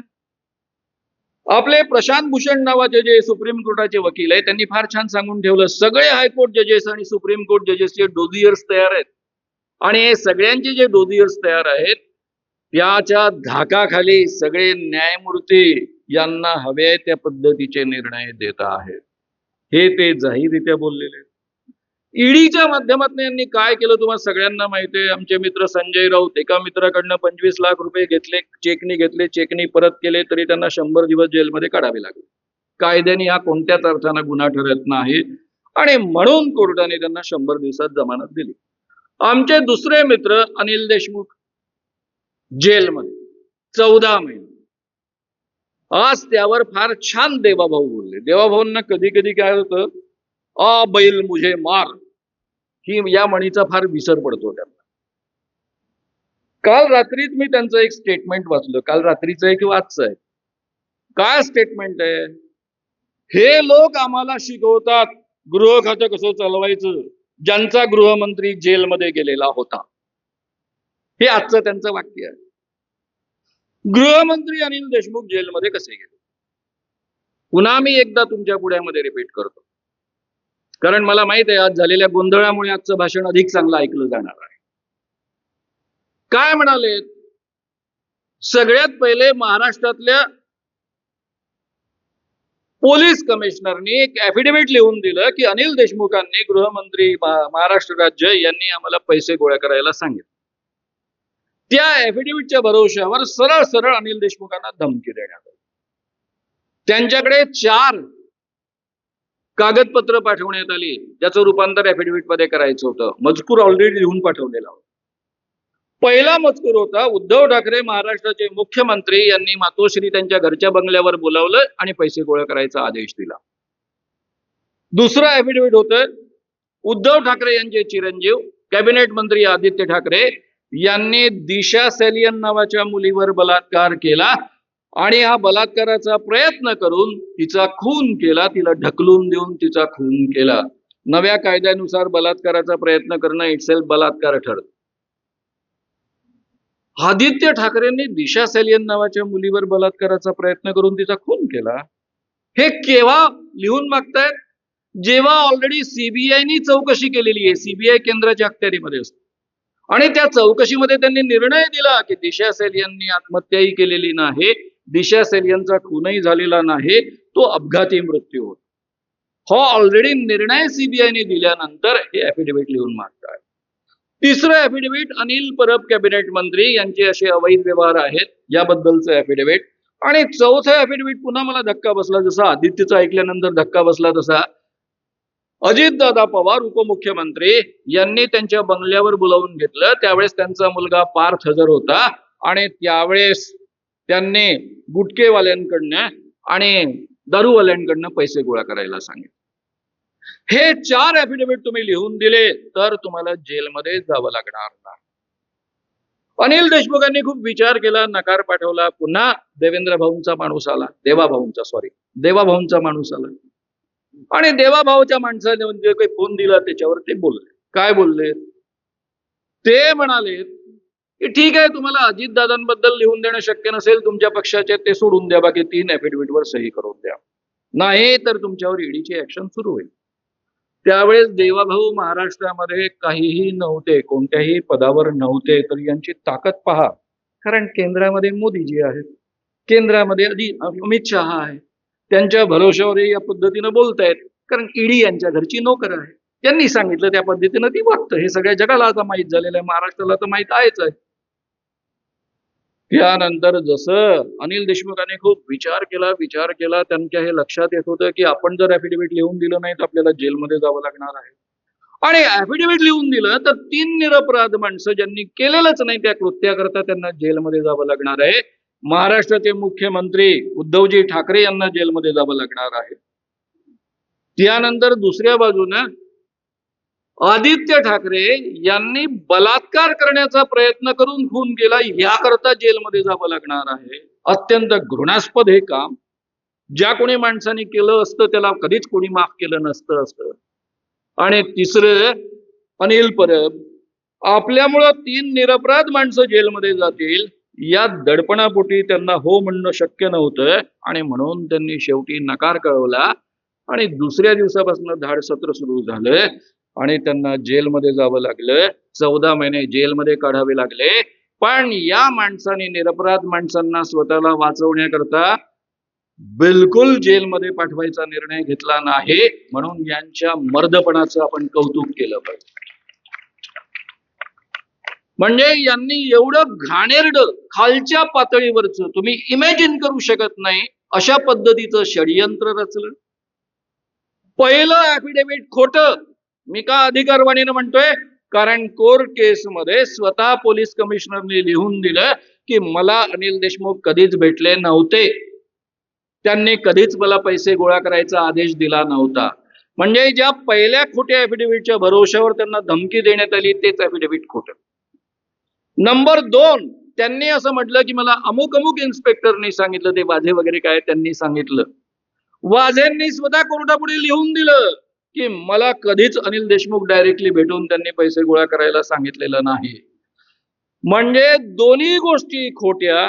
खोटे ऍफिडेव्हिट तयार करायचे, त्याच्या भरोश्यावर समोरच्या माणसांच्या मनामध्ये भीती निर्माण करायची, त्यांच्याकडनं आणखी खोटे ऍफिडेव्हिट तयार करून घ्यायचे, अख्खच्या अख्खं लोकांनी निवडून दिलेलं सरकार पडायचं, त्याचे मुख्यमंत्री उद्धव ठाकरे यांना जेलमध्ये पाठवायचं, त्यांचा मुलगा आदित्य ठाकरे याला बलात्काराच्या आरोपाखाली, खोट्या आरोपाखाली जेलमध्ये पाठवायचं. या पद्धतीचं षडयंत्र रचणारे हे देवाभाऊ आहेत. ओबीसी महासंघ धन्यवाद. काय योग्यता आहे तुमची. त्यामुळे या लोकांना हकलणं नितांत गरजेचं आहे. यांनी लोकशाही आणि संपूर्ण राज्यघटना अक्षरशः पायदळी तुडवलेली आहे. यांचा कधीच यावर विश्वास नव्हता. लोकांच्या मतांच्या आधारावर निवडून यायचं हिटलर सारखं आणि मग पूर्ण देश कब्जामध्ये घ्यायचा आणि त्या देशामध्ये याच पद्धतीचं वातावरण निर्माण करून, ज्या पद्धतीचं सांप्रदायिक वातावरण या देशामध्ये निर्माण करण्यात आलेलं आहे त्या पद्धतीचं सांप्रदायिक वातावरण देशामध्ये हिटलरने निर्माण केलं जर्मनीमध्ये आणि स्वतःची हुकुमशाही रूढ केली. हे ठीक आहे, पुढच्या युद्धामध्ये पराभव झाला म्हणून जर्मनी सुटला आणि आज जर्मनी एक ताकदवान देश पुन्हा निर्माण म्हणून उभा राहू शकतो. भारतामध्ये असं होण्याची शक्यता फार कमी आहे जर एकदा असं झालं तर. या माणसांचं खरं स्वरूप मित्रांनो ओळखा. यांना या देशामध्ये लोकशाहीवर यांचं मुळीच प्रेम नाही असतं तर या पद्धतीने हे वागले असते काय? या पद्धतीची खोटी ऍफिडेव्हिट लिहून घेऊन हे सरकार पाडलं असतं काय? असंवैधानिक सरकार इतके 2.5 वर्ष चालवून यांनी पैशाची किती उधळपट्टी केली.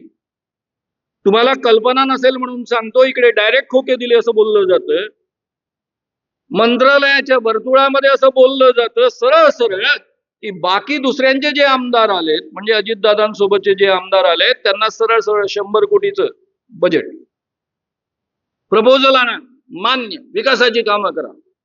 100 कोटी, 50 कोटी, 200 कोटी, 500 कोटी धडाधड वाटणं सुरू. आणि आतले खाजगी कॉन्ट्रॅक्टर सांगतात की सर आम्हाला 50% द्यावे लागतं आहे, 40% द्यावे लागतं आहे.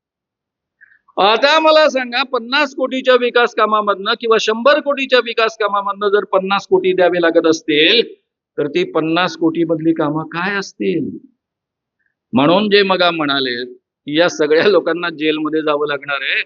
जर हे सरकार आपण उलटलं आणि ते आपण उलटणार आहोतच, हे जर सरकार आपण उलटलं तर ही सगळीच्या सगळी माणसं तुम्हाला उद्या जेलमध्ये दिसतात. कसे हिशेब देणार 100 कोटीचे? कारण जनतेचा पैसा येतो, विकास कामाकरता खर्च होणारा. त्याचे जेव्हा हिशेब काढायला सुरुवात होईल तेव्हा 100 कोटीच्या ऐवजी तुम्ही 50 कोटी खर्च केले तर 100 कोटीचा हिशेब कसा लावत बसणार? त्यामुळे या सगळ्यांची जागा उद्या जेलमध्ये ठरणार आहे. म्हणून हे वाटेल ते करून आपलं सरकार येण्याचा प्रयत्न करतील. मित्रांनो, खूप काही बोलण्यासारखं आहे, वेळेची मर्यादा आहे, म्हणून मी फक्त लाडकी बहीणचा या ठिकाणी उल्लेख निघाला म्हणून मी पुढे जातो आहे. लाडकी बहीण योजना ही एक चांगली योजना आहे. मी स्वतः महाविकास आघाडीच्या सगळ्या नेत्यांशी विस्तारानं बोललो. महाराष्ट्रातल्याच नेत्यांशी नव्हे तर देशामधल्या नेत्यांशी सुद्धा. राहुल गांधींशी 28 मिनिटं चर्चा केली, खरगेंशी चर्चा केली, महाराष्ट्रातल्या सगळ्या काँग्रेस नेत्यांशी चर्चा केली, उद्धव ठाकरेंशी चर्चा केली. उद्धव ठाकरेंची या निमित्तानं 3 वेळा भेट झाली, दरवेळी तासापेक्षा अधिक चर्चा झाली. शरद पवारांशी वारंवार भेट होते आहे. आणि या सगळ्यांशी चर्चा केल्यानंतरच मी खात्रीनं सांगतोय की महाविकास आघाडीला निवडून द्या. मी कोणतंही काम माझ्या जीवनामध्ये आंधळेपणानं करत नाही. ज्या वेळेस या देशावर इमर्जन्सी लादली गेली होती आणि वर्ध्यामध्ये आम्ही पोस्टर्स लावले होते 26 जूनला, काँग्रेसी खासदारांनो आणि आमदारांनो आणि मंत्र्यांनो, हुकुमशाह इंदिरा गांधींच्या तालावर बेताल नाचा आणि हातात बांगड्या भरा या पद्धतीचे पोस्टर्स आम्ही लावले होते. यामधले खासदार माझ्या वडिलांचे काका होते आणि मंत्री ज्या होत्या त्या माझ्या वडिलांची चुलत बहीण होती. ही माझ्याच घरच्या लोकांची फाईट करून करून त्या काळामध्ये या देशाला स्वातंत्र्य टिकावं, अभिव्यक्ती स्वातंत्र्य टिकावं म्हणून त्यावेळेस जेलमध्ये जाणं पत्करलं होतं. त्यावेळेस तर मी कॉलेजमधला विद्यार्थी होतो. आज एवढं तुम्हाला ठणकावून सांगतोय मी महाविकास आघाडीला निवडून द्या, ते त्या आधारावर की मला ही खात्री पटते की इंडिया आघाडी आणि महाविकास आघाडी राज्यघटना टिकवण्याकरता कटिबद्ध आहे. एवढंच नव्हे तर हे लोक लोकशाही टिकवण्याकरता सुद्धा कटिबद्ध आहे. आधी त्यांनी ज्या काही चुका केलेल्या असतील त्या चुकांची त्यांना पूर्णतः जाणीव आहे. आपल्या हातून काय चुका झाल्या, काय गलथानपणा आपण केला याची जाणीव आहे. अनेकांच्या मनामध्ये हा प्रश्न असतो की उद्धव ठाकरे तर हिंदुत्ववादी आहे, मग ते असताना तुम्ही त्यांच्याबद्दल एवढी खात्री कशी देऊ शकता? उद्धव ठाकरेंना मी 2005 पासून भेटतो आहे. पहिल्या भेटीमध्ये 2005ला मी प्रबोधनकार ठाकरेंचा खूप अभ्यास करून त्यांच्याकडे गेलो होतो. माझ्या भाषणामध्ये मी नेहमीच प्रबोधनकार ठाकरेंचे काही उतारे देत असतो. पण म्हटलं यांना सांगावं, तर जी आमची त्यावेळेस अर्धा तास सुरुवातीला भेट झाली त्यावेळेस त्यांनी धडाधड मला प्रबोधनकार ठाकरेच ऐकवले. आणि ते केवळ ऐकवले नाही, ते म्हणाले माझ्या आजोबांचे जे विचार आहेत तेवढे ग्रेट विचार आहेत, ते खरं म्हणजे अंमलात आणले पाहिजेत पण आमची तेवढी हिंमत नाही अंमलात आणण्याची, आमची तेवढी प्रज्ञा नाहीये, पण तुम्ही ते काम करतात म्हणून मला तुमच्याविषयी प्रचंड आदर आहे. आणि मित्रांनो, त्यानंतर आतापर्यंत झालेल्या भेटी, मी शेवटच्या भेटीचा एक वृत्तांत देतो. हा माणूस इतका सज्जन आहे. दुसऱ्या भेटीमध्ये जेव्हा इमर्जन्सी 2013चा कायदा संमत व्हायची वेळ आली, त्यावेळेस मी त्यांना भेटलो, 2.5 तास चर्चा झाली, ते मला बाहेरपर्यंत सोडायला आले. तेव्हा मला सिक्युरिटी लागली होती, कारण डॉक्टर नरेंद्र दाभोळकरांचा ऑलरेडी मर्डर झालेला होता. त्या सिक्युरिटीतल्या माणसांनी सांगितलं, कारण ते नेहमी उद्धव ठाकरे यांच्याकडे ड्युट्या करायचे. ते म्हणाले, हो सर, उद्धव ठाकरे तुम्हाला बाहेरपर्यंत सोडायला आले. म्हटलं हो, ते सज्जन गृहस्थ आहेत, आलेच बाहेर. सर तुम्हाला सोडायला आले, याचा अर्थ तुम्हाला कळत नाही काय? तेव्हा त्यांनी माझ्या लक्षात आणून दिलं की ते तुमचा सन्मान करण्यासाठी म्हणून बाहेरपर्यंत आले. उद्धव ठाकरेंना यावेळेस माझी जी भेट झाली, शेवटची आत्ताची महिन्याभरापूर्वी, त्यावेळेस मी एक प्रश्न त्यांना विचारला.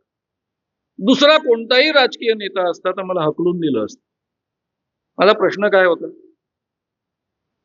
उद्धवराव, तुम्ही राज्यघटना आणि राज्यघटनेमधलं जे प्रिएम्बल आहे, त्यामध्ये ही जी 4 मूल्य सांगितलेली आहे, इक्वॅलिटी, फ्रॅटर्निटी, लिबर्टी आणि जस्टिस, ही तुम्हाला मान्य आहे काय?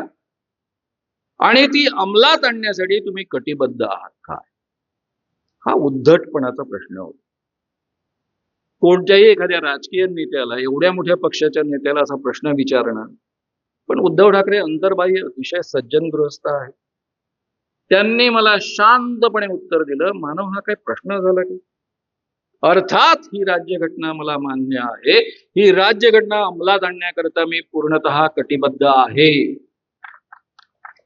माझ्या शासनामध्ये ही सगळी मूल्य अंमलात येतील याची मी काळजी घेईन. आणि आपण यावर विश्वास ठेवू शकतो, कारण ज्या पद्धतीनं त्यांनी 2.5 वर्ष सरकार चालवलं, कोरोनाच्या काळामध्ये ज्या पद्धतीनं त्यांनी सगळं हँडल केलं आणि मुस्लिमांपासून सगळ्यांना उत्तम पद्धतीच्या सोयी उपलब्ध करून दिल्या, त्यावरनं आपल्याला खात्रीशीररित्या सांगता येतं की शासक म्हणून हा माणूस जनतेमध्ये, नागरिकांमध्ये भेद करत नाही. आता त्यांच्या हिंदुत्वाबद्दल प्रश्न विचारले जातात. मी त्याबद्दल विस्ताराने त्यांच्याशी चर्चा केलेली आहे. मी उलट त्यांना आग्रहानं म्हणतो की तुम्हाला एक खूप सुंदर संधी मिळाली, त्याचा उपयोग करून घ्या. ऑलरेडी तुम्ही तुमचं हिंदुत्व वेगळ्या पद्धतीनं डिफाईन करता, ते अधिक चांगल्या पद्धतीनं डिफाईन करा ना. जसं ते म्हणतात की आमचं हिंदुत्व देवळात घंटा बडवणारं नाही, म्हणजे प्रदीप मिश्रासारखं नाही. दुसरं त्यांचं वाक्य आहे फार महत्वाचं, आमचं हिंदुत्व शेंडी जानव्याचं नाही. हे प्रबोधनकार ठाकरेंचं वाक्य आहे, बाळासाहेब ठाकरेंचं वाक्य आहे, हे उद्धवराव ठाकरेंचं पण वाक्य आहे. आमचं हिंदुत्व शेंडी जानव्याचं नाही, याचा अर्थ आमचं हिंदुत्व वर्ण वर्चस्व मानत नाही, शेंडीला आणि जानव्याला किंमत देत नाही. आमचं हिंदुत्व समानता पाळणारं आहे, हा याचा अर्थ होतो.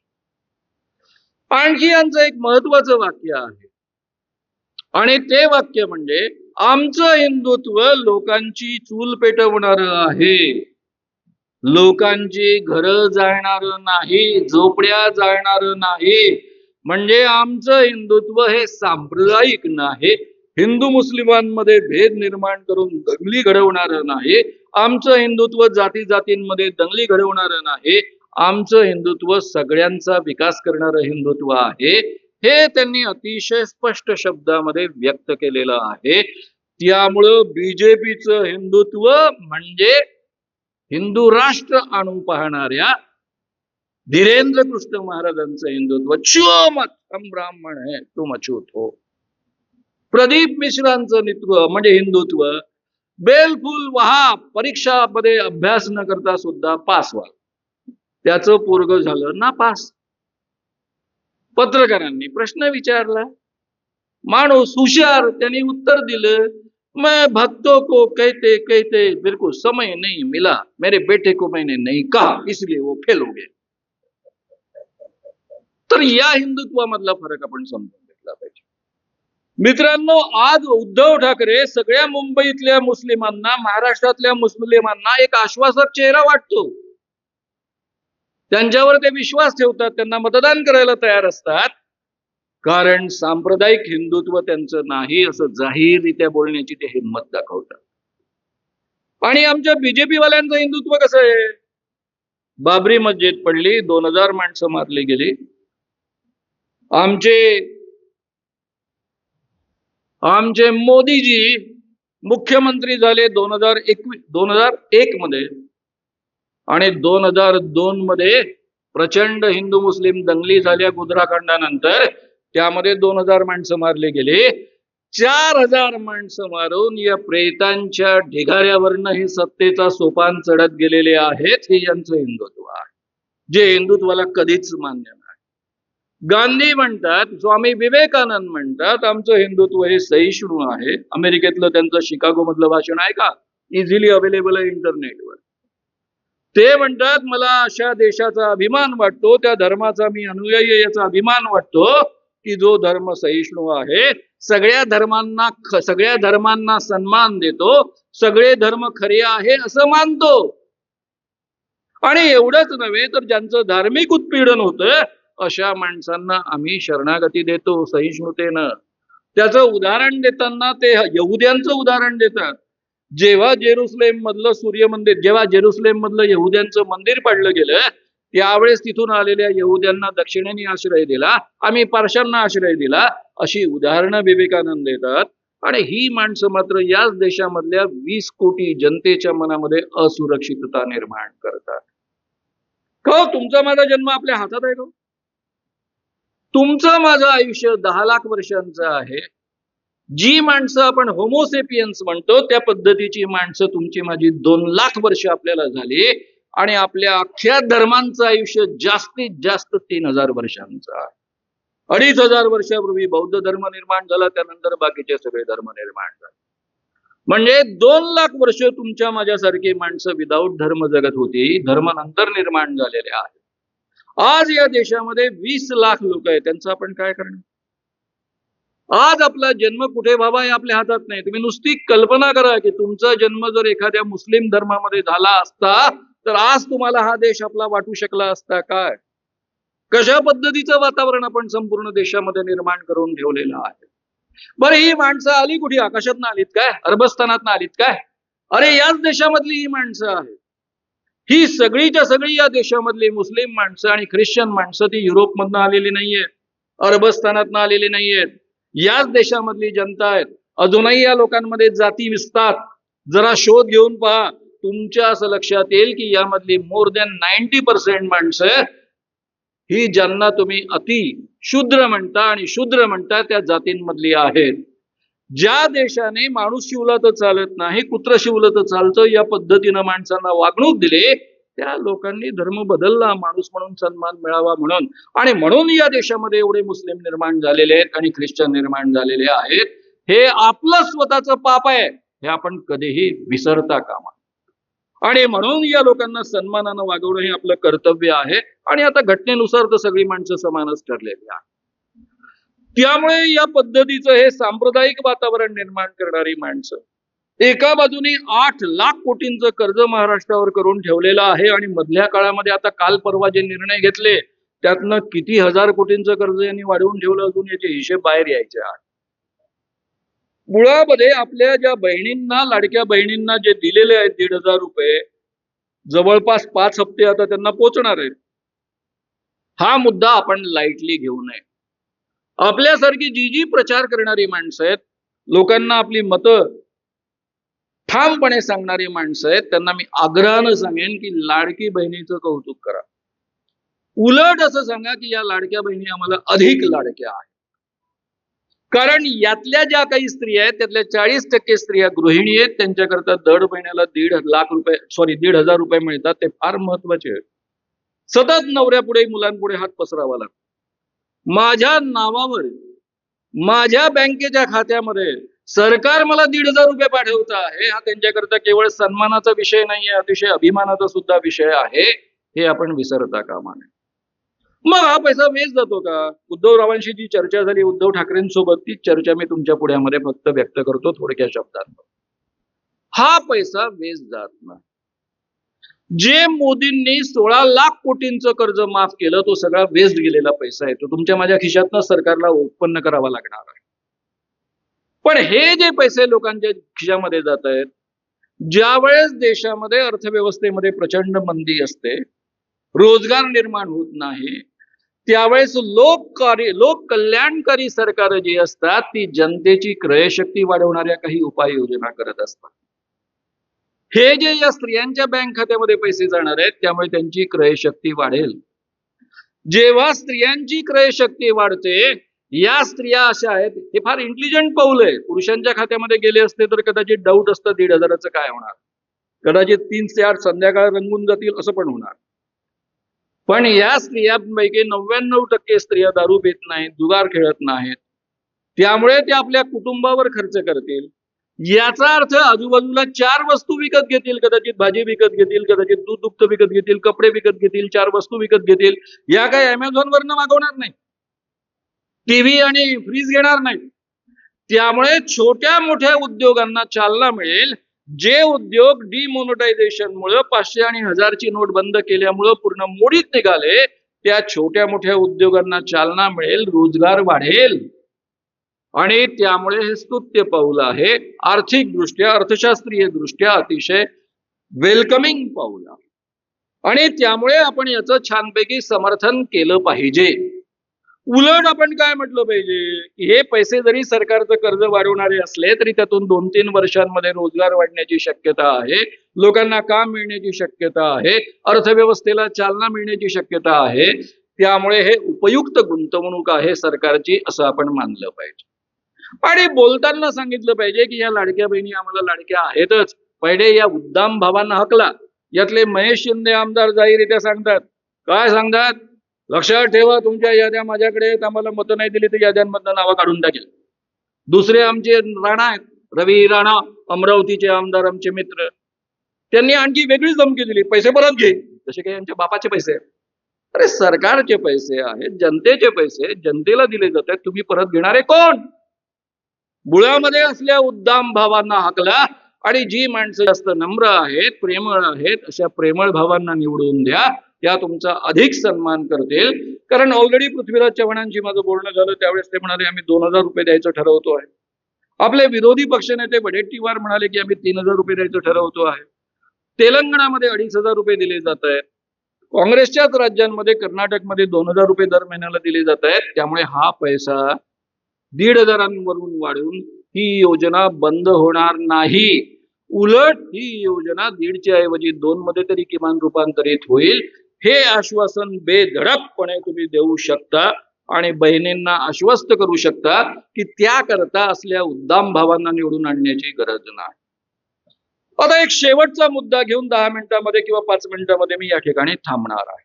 आणि तो फार अत्यंत महत्वाचा मुद्दा आहे आणि तो मुद्दा म्हणजे रिझर्वेशनचा. रिझर्वेशन राहुल गांधींनी बंद केलेलं आहे, या पद्धतीची सगळीकडे ओरड सुरू आहे. म्हणजे अमेरिकेमध्ये जॉर्ज टाउन येथे एका विद्यार्थ्याने प्रश्न विचारला आणि राहुल गांधींनी उत्तर देताना असं म्हटलं की मी रिझर्वेशन बंद करेन. मला वाटलं राहुल गांधींची काही चूक झाली का, कारण कधी कधी ते अर्धवट वाक्य वापरतात. म्हणून मी मुद्दाम ते त्यांचं उत्तर ऐकलं. हिंदूमध्ये ते छापील आहे, तेही मी वाचलं. आणि मग माझ्या लक्षात आलं की गडबड काय. जॉर्ज टाउन येथे इंग्रजीमध्ये प्रश्न विद्यार्थ्यांनी विचारला, त्याचं उत्तर इंग्रजीमध्ये दिलं. ते युट्यूब पासून सगळीकडे इंग्रजीमध्ये उपलब्ध आहे. त्याकरता इंग्रजी कळली पाहिजे. पहिले आपले आहेत MLA गायकवाड. हे असं म्हणाले राहुल गांधीची जीभ छाटून टाकले पाहिजे, त्यांना एवढे एवढे पैसे मिळतील, रिझर्वेशन बंद करतात. मी गायकवाडांचं प्रोफाईल पाहिलं आणि पाहिल्यानंतर माझ्या लक्षात आलं की अरे बापा, यांना इंग्रजी, त्यातल्या त्यात अमेरिकेत बोललेलं इंग्रजी कळण्याची शक्यताच नाहीये. त्यामुळे गायकवाडांना या जन्मात हे कळणं शक्य नाही, म्हणून त्यांना माफ. दुसरे आमचे इथले चंद्रशेखर बावनकुळे, अध्यक्ष बीजेपी, त्यांची दखल तर घ्यायलाच पाहिजे, बीजेपीचे अध्यक्ष आहेत. तरी मला डाऊट आलाच, म्हटलं यांना इंग्रजी कळत असेल काय. आता इथे 2 इंग्रजीचे प्राध्यापक आहेत, शरद पाटील पण इंग्रजीचे प्राध्यापक राहिलेले, मी पण राहिलेलो आहे. हे जे वाक्य आहे जे मी तुम्हाला वाचून दाखवणार आहे, ही फ्रेज रुटीन नाही. अपवादात्मक आहे. ज्याचं इंग्रजी उत्तम असतं त्याच पद्धतीची माणसं या पद्धतीची फ्रेज वापरतात. आता चुकून बिचाऱ्या राहुल गांधींचं इंग्रजी चांगलं आहे. आता त्याला त्यांचा काही दोष नाही देता येत. म्हणून मी म्हटलं हे अध्यक्ष चंद्रशेखर बावनकुळे त्यांना इंग्रजी कळत नाही याचं कारण काय आहे जरा तपासून पाहिलं पाहिजे. मी विकिपीडिया पाहिला. विकिपीडियात मला असं दिसलं की चंद्रशेखर बावनकुळे बीएससी करत असताना, म्हणजे सायन्स ग्रॅज्युएट असा शब्द वापरलेला, सायन्स ग्रॅज्युएट करत असताना पहिला वर्ग त्यांनी केला. पास की नापास असं लिहिलेलं नाही. मग माझ्या डोक्यात आलं सायन्स ग्रॅज्युएट आपल्या इथे करायचं असेल तर इंग्रजीतच शिकावं लागतं, काही पर्याय नाही. मग यांना इंग्रजी कसं कळत नाही? मग दुसरा विचार माझ्या मनात आला की यांना जर इंग्रजी चांगलं कळत असतं तर यांनी बीएससी पार्ट 1 पास केलं असतं, मग सेकंड इयर केलं असतं, मग थर्ड इयर केलं असतं, बीएससी झाल्यावर एमएससी केलं असतं. पार्ट 1 मधनच कशी गायब झाली असते? त्यामुळे बावनकुळेंना इंग्रजी कळणं शक्य नाही म्हणून त्यांनाही माफ, जरी ते बीजेपीचे अध्यक्ष असले तरी. तिसरे आमचे एक मित्र अमरावतीचे डॉक्टर अनिल बोंडे खासदार. अरे म्हटलं हे एमडी आहेत, तरी म्हटलं चेक केलं पाहिजे. विकिपीडियावर पाहिलं एमडीच दिसलं. मी माझ्या अमरावतीच्या डॉक्टर ग्रुप मधले आहेत. मी माझ्या डॉक्टर मित्रांना फोन लावला. तर काय शामराव, तुम्हाला माहित आहे ना ते एमडी आहेत? म्हटलं हो, पण ते आयुर्वेदवाले आहेत का? म्हणजे आयुर्वेद कमी दर्जाचं असतं असं मला म्हणणं नाहीये, पण आयुर्वेदवाल्याचं इंग्रजी कच्चं असू शकतं बा म्हणून. त्यांनी एमबीबीएस केलं त्यानंतर एमडी केलं, असं काय करता तुम्ही? म्हणजे यांनी एमबीबीएस पूर्ण इंग्रजीत शिकून केलं. इंग्रजी माध्यमच आहेत कारण दुसरी माध्यमं उपलब्ध नाही, त्यांच्या पिढीत तर नव्हती. आणि यांनी एमडी पण इंग्रजीत केलं, म्हणजे इंग्रजी माध्यमामध्ये केलं. असं असताना यांना हे इंग्रजी कळलं नाही. मग मला डोक्यात शंका आली, यांच्या एमबीबीएस आणि एमडी खरं आहे का? खरं यांच्या नेत्याच्याच पदव्या डाऊटफुल आहेत. सर्वोच्च नेते जे आईच्या पोटातनं जन्माला नाही आले, बायोलॉजिकलच नाहीये. आई जिवंत होती तोपर्यंत त्यांना वाटायचं की आपण आईच्या पोटातनं जन्माला आलो. नंतर त्यांना साक्षात्कार झाला, त्यांना असं वाटायला लागलं की आपण डायरेक्ट टपकलो.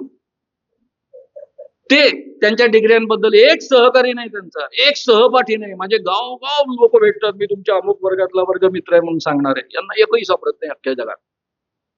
म्हटलं यांच्या नेत्यांच्याच डिग्र्या जर डाऊटफुल आहे तर यांच्याही डिग्र्या डाऊटफुल. जर त्या डिग्र्या खऱ्या असतील तर मी अनिल बोंडेंना एवढीच विनंती करेल, कारण त्यांनी माझी जीभ जाळायला सांगितलेलं आहे. म्हणजे त्यांनी 3 जीभा जाळा म्हणे. एक राहुल गांधीची जीभ जाळा, कारण त्यांनी रिझर्वेशन थांबवायचं ठरवलेलं आहे. दुसरं चित्रलेखाचे संपादक ज्ञानेश महाराव यांची जीभ जाळा, आणि माझी जीभ जाळा. म्हटलं माझे दोस्त असून माझी जीभ कशाला जाळायला येतात बाबा हे? तर हे जे आहेत अनिल बोंडे, त्यांना मी एवढाच सल्ला देईल की तुमच्या डिग्र्या जर चुकून खऱ्या असतील, माझी शंका जर खोटी असेल, तर कृपया आपल्या घरातल्या एखाद्या व्यक्तीला शिकवणारी कॉन्व्हेंट मधली जी मुलगी असेल तिला घरी बोलावून घ्या आणि या शब्दांचा अर्थ नीट समजून घ्या.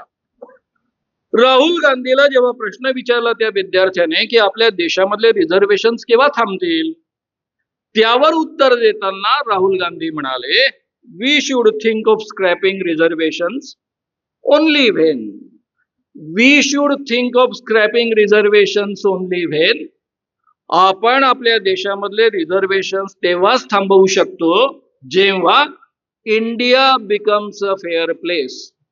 जेव्हा भारत हा फेअर प्लेस होईल. आणि पुढचं त्यांचं वाक्य आहे, and India is not a fair place नाव. पण सध्या इंडिया हा फेअर प्लेस नाहीये, त्यामुळे आपल्याला या पद्धतीचा निर्णय घेता येत नाही, हा त्याचा अर्थ आहे.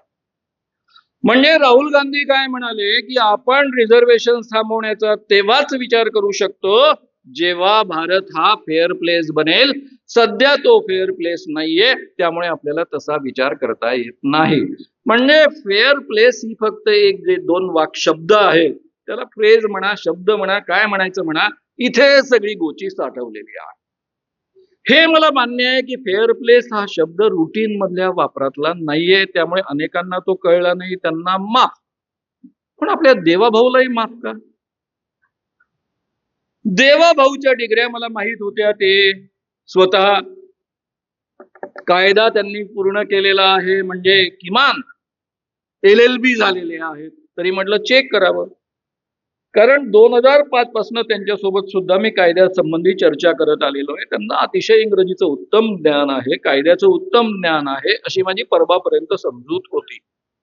म्हणून मी त्यांच्या डिग्र्या पाहिल्या.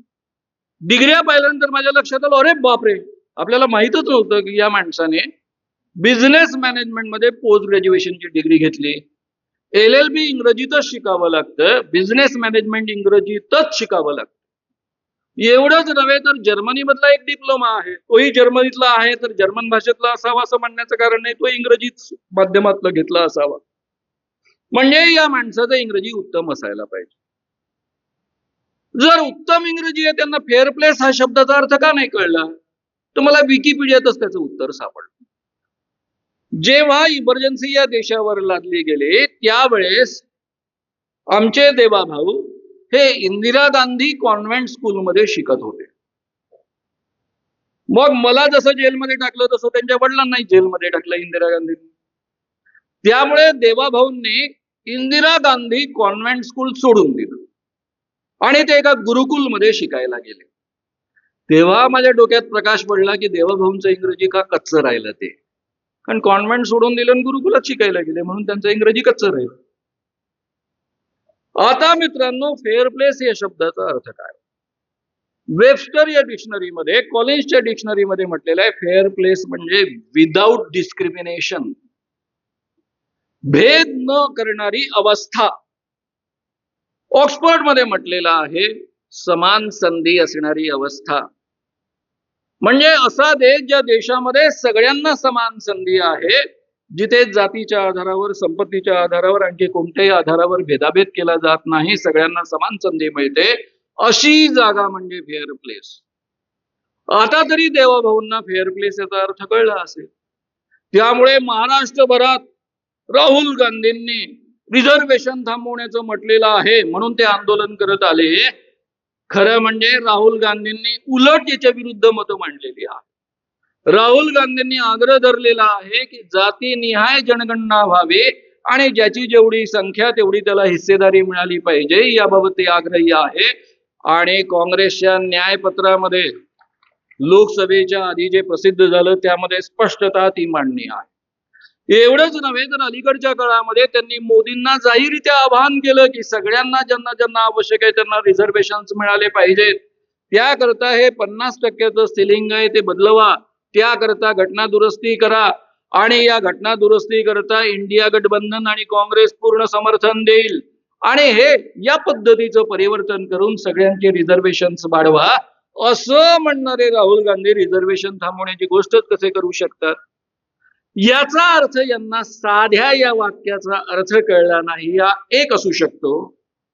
तो असला तर मी एक विनंती करेन देवाभाऊंना की देवाभाऊंनी आपली मुलगी कॉन्व्हेंटमध्ये बहुधा शिकत असावी, तिच्या मिसला बोलावून घ्यावं, फेअर प्लेस या शब्दाचा अर्थ नीट समजावून घ्यावा आणि तो कळल्यानंतर या देशामधल्या आणि महाराष्ट्रामधल्या जनतेची आणि काँग्रेसच्या पुढाऱ्यांची आणि राहुल गांधींची जाहीर माफी मागावी.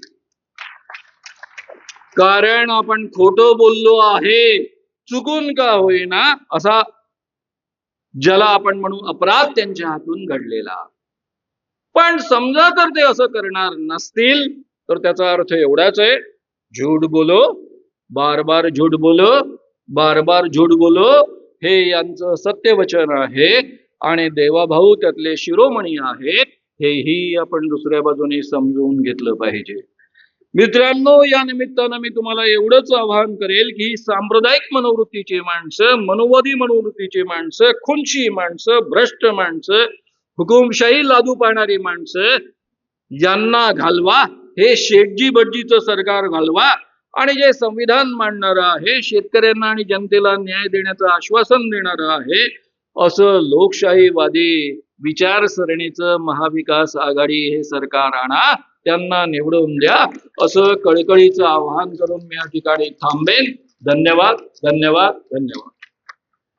मित्रांनो, माझे मित्र सुरेश झुरमुरे यांनी तुम्हाला आवाहन केलं होतं की अखिल भारतीय अंधश्रद्धा निर्मूलन समितीला आर्थिक मदत करा.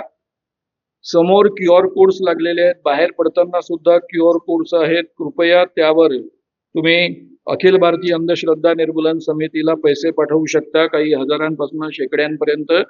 तुमच्या मदतीच्या भरोश्यावरच ही चळवळ चालते. आपण इतका वेळ थांबून शांतपणे ऐकलं ह्या विपरीत परिस्थितीमध्ये, त्याबद्दल तुम्हा सगळ्यांचे मनापासून आभार.